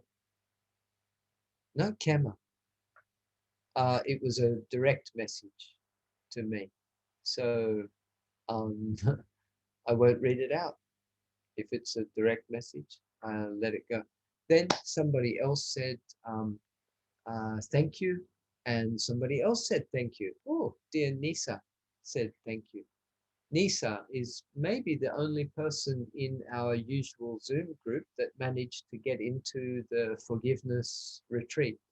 So, um, and because of her time zone, she can't manage to make all of the meetings, but definitely it was in the last one and will be in this one also.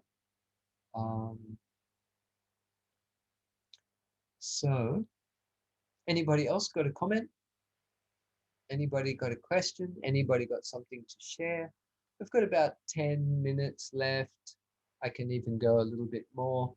Um, if you want to unmute yourself and say something, share something, feel free.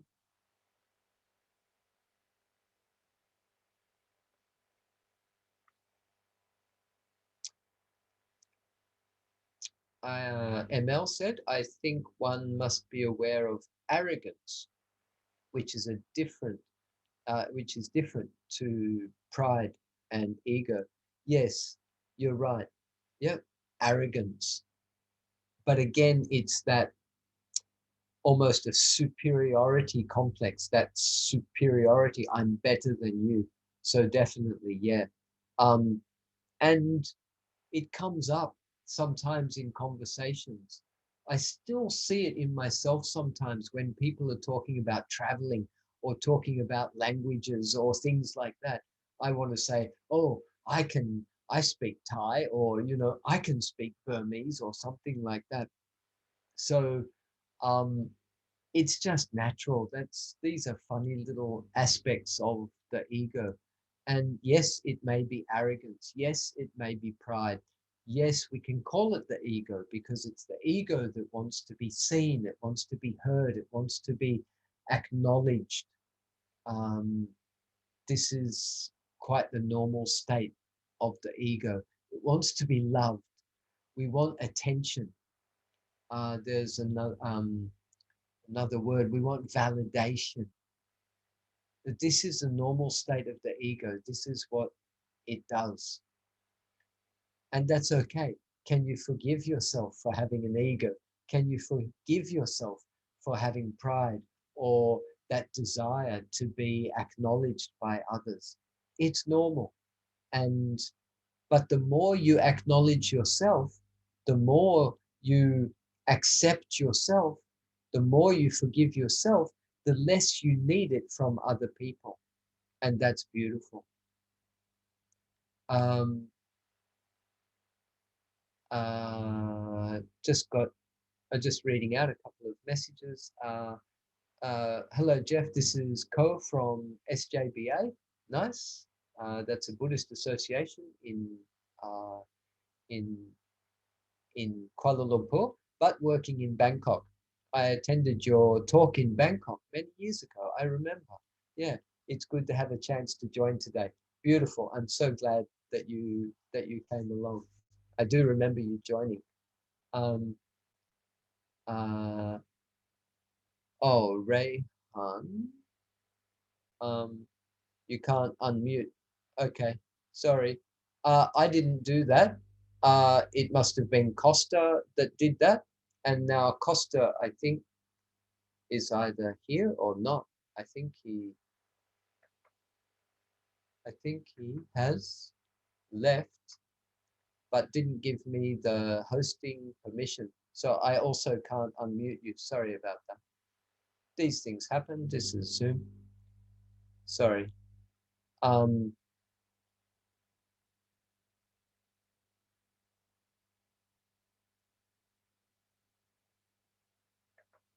um, yeah, sorry. I'm just reading your messages now. You are saying you are staying alone better than you speak to other people. Is it correct? Something like that. Um, if I don't have to interact with other people, there are no misunderstandings.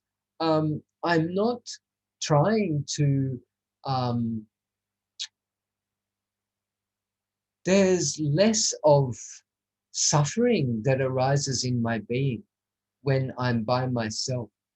But people who are alone have resistance to being alone, so they suffer from being alone. But when you accept being alone and you start to remind yourself of the good points of being alone, you don't suffer from being alone anymore. And then you don't keep thinking, oh, I want to meet someone, I want to go out and be with people, I need to be with people. It's nice to be with people, but it's also nice to be alone. So when we accept our aloneness, not loneliness, but aloneness, the feeling of being alone, actually it can be quite beautiful.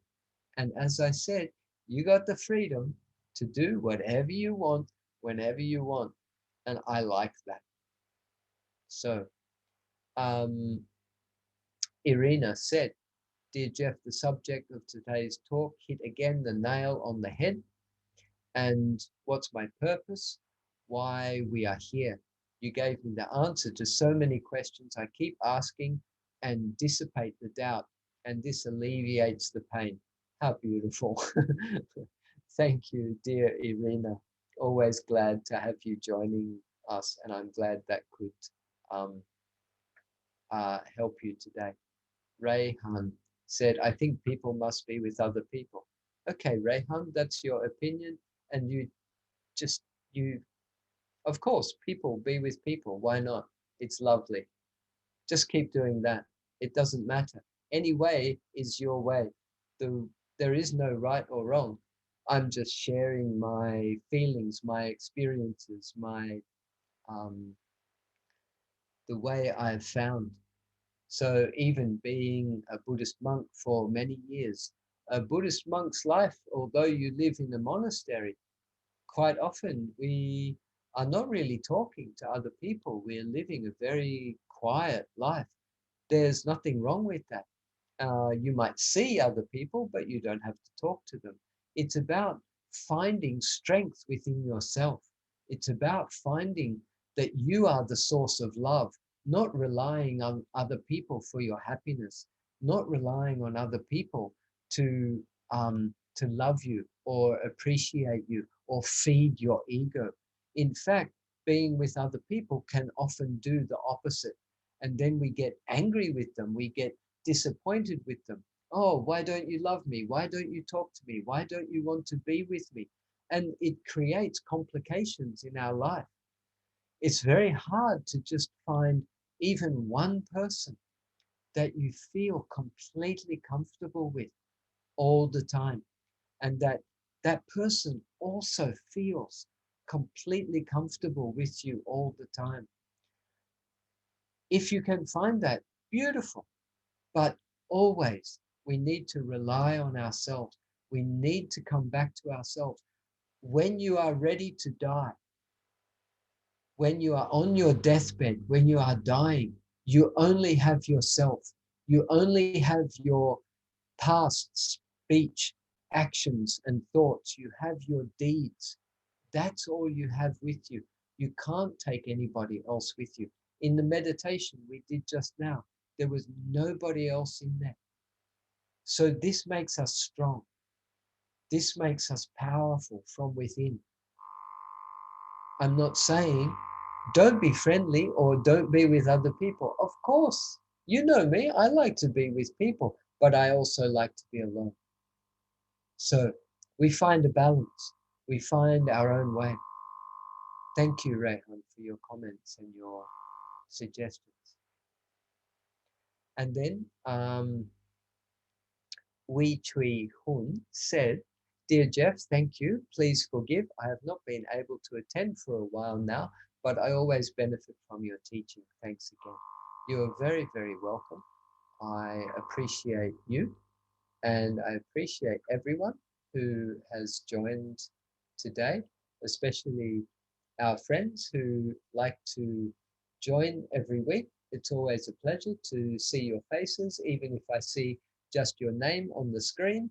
I know that you are present, and that you're joining in, especially you're showing that in your heart. So, um, and especially today, we had a lot of friends joining from Malaysia, overflow from our retreat. And in about half an hour, we will resume our evening session of forgiveness retreat. And um, perhaps sometime soon we can organize an online retreat for Turkish friends. A few friends um, have suggested this. I know Pinar Ünlü, one of our dear friends, wanted to arrange a retreat. As you know, in Bali, I've done several retreats now where the friends, the people there are sitting in Bali together on the retreat with a retreat manager, and I come on screen with the Zoom twice a day. I give my sharings, teachings, instructions, whatever you want to call it, for 2 hours in the morning, 2 hours in the evening. So it's almost like I am there.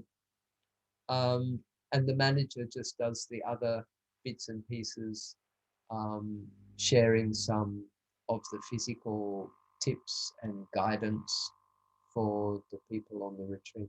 That's one way to do a retreat. It's kind of like a remote control retreat. The other way is that we do, like we're doing today, is not today, here now, but with the forgiveness retreat, um, it's only an online retreat. So everybody stays at home. They do their own thing. Actually, it's up to you how much you want to do, how much you practice, how much you engage. Some people don't put on their screen. We don't see their faces. Um, and that's okay. It's people get what they get and they engage as much as they want to engage. And at the end of the day, it really doesn't matter. It's up to um, it's up to us to do the work for ourselves, by ourselves, so that we can get our own benefit. So again, I would like to say that I appreciate you. If you have any final comment, feel free to say it. If you'd like to unmute yourself, you can do that. I'll be signing off in maybe 5 minutes or so. Um, I'm just reading the message that was sent by Kema. It's um,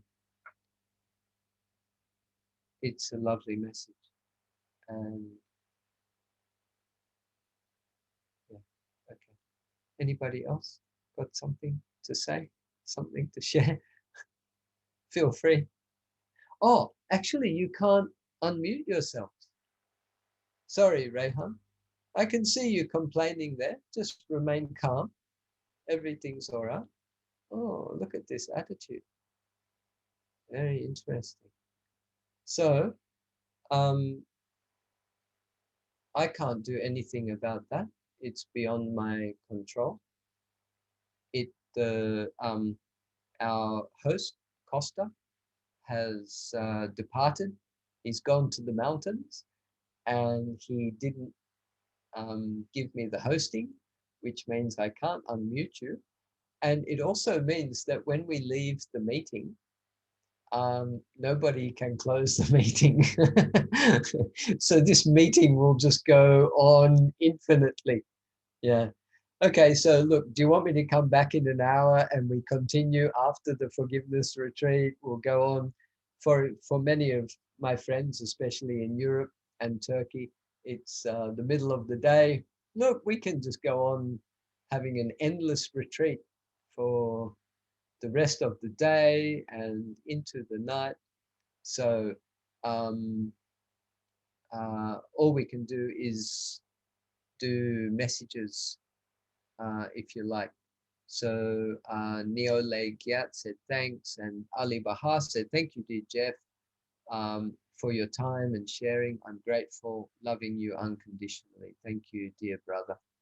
And Kema also said, sorry, I need to sign off. No problem. Um, I hope I didn't show anything impolite. No, not at all. I will take a short rest and then prepare.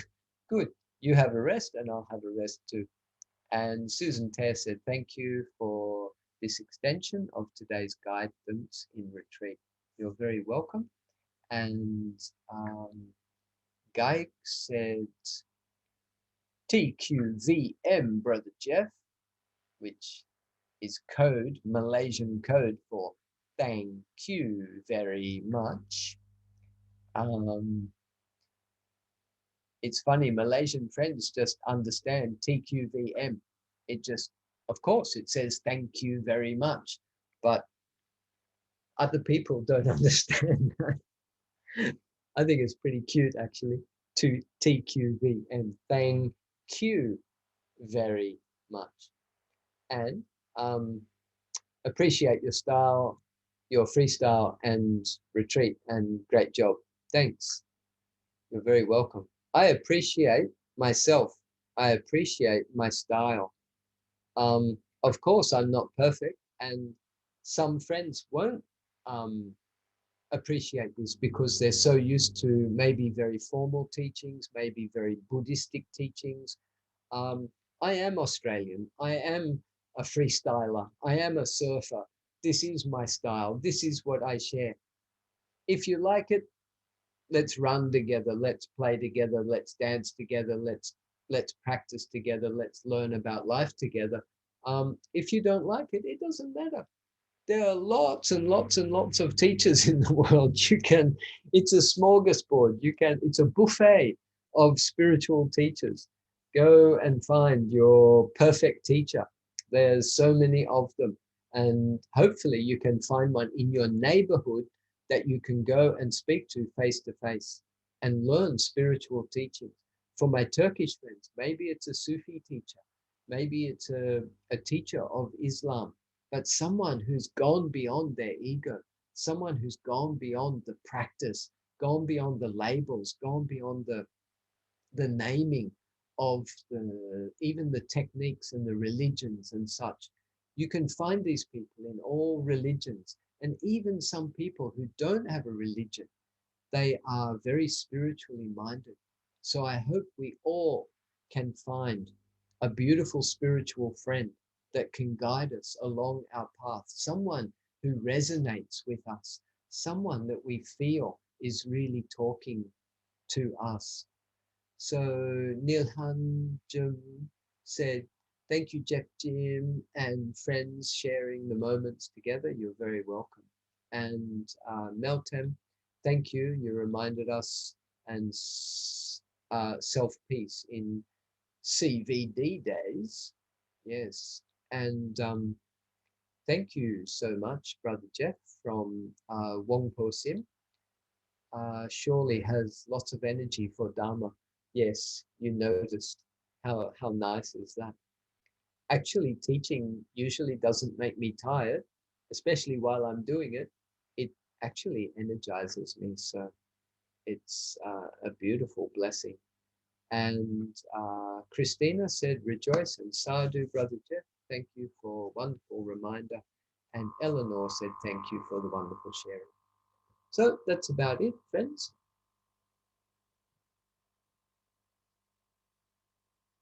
I'm about to leave this meeting and leave you in this meeting.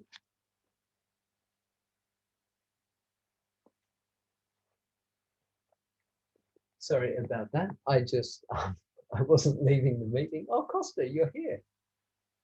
You're supposed to be in the mountains. I didn't leave the meeting. I was just checking what the noise was outside the building. So, Costa, when you were not here, I wasn't the host, and so I couldn't unmute people. I couldn't give them permission to unmute, so everyone was locked in there and they had to had to only text. Something's going on in the building outside. Okay, I have to go, friends. I'm going to have a little rest, have a drink of tea. Thank you very much. Lovely to see you. Forgive me for my crazy style and a little bit of this and a bit of that and talking too much. But I think most of you are used to it now. Thank you. Much appreciate you. And have yourselves a beautiful day, a beautiful night, and hope to see you soon. Thank you so much, Costa. Happy birthday, Olga. Go to the mountains, enjoy yourself, and see you. Oh, by the way, before we go, there is no, I can't do any meeting next week. I have a physical retreat in Australia.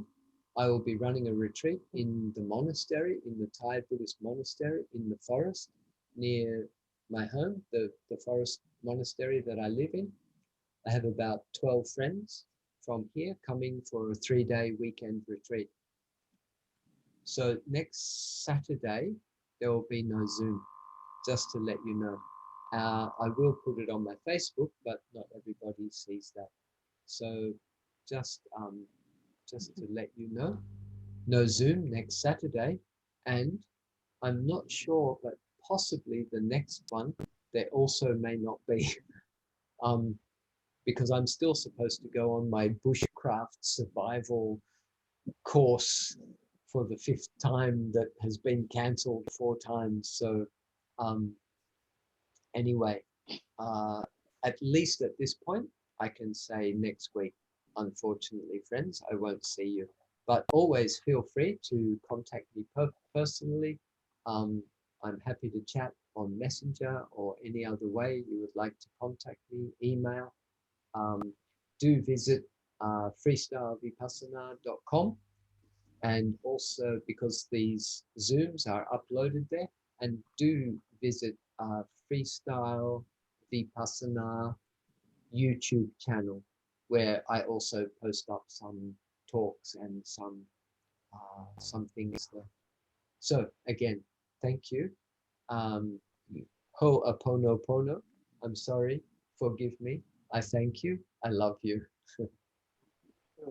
Ho'oponopono. Thanks, friends. Bye, Jeff. See you soon. Love Look. it. Love you, Thank Nurhan. you. Bye, Jeff. Bye, Jeff. Bye, Yay. Jeff. We got Bye, sound. Jeff. It's big. Bye, Jeff. See you afterwards. We love you. Take care. Love you too. Hours. You didn't Nice to see hear. Costa's message. Hey? You didn't read Costa's message. Oh, I didn't see it. What did he say? He Tell me, says, Costa. Oh, we can Zoom without you. Read your book, tell stories. Go ahead. See if I care. I will be on retreat. I'll be in my retreat space. So, yeah, feel free. If you would like to do that, you can do that. I don't mind. okay. Bring friends together. You organize it, Costa. I can advertise it on my Facebook if you like. Let's see. I'll just mute everyone. Yeah. And you talk to them for 3 hours. No, I'll be muted too. We'll be together, you know. So it'll just be silent sharing. Yeah, silent retreat. Beautiful. Do it. Okay, friends. Okay. Thank you. Bye. Okay. See you. Much love. Bye. Bye. Bye, bye, bye. See you. Bye, Dennis. Bye, everyone. Thank you, Jeff. See you afterwards. Okay. See you, Karen.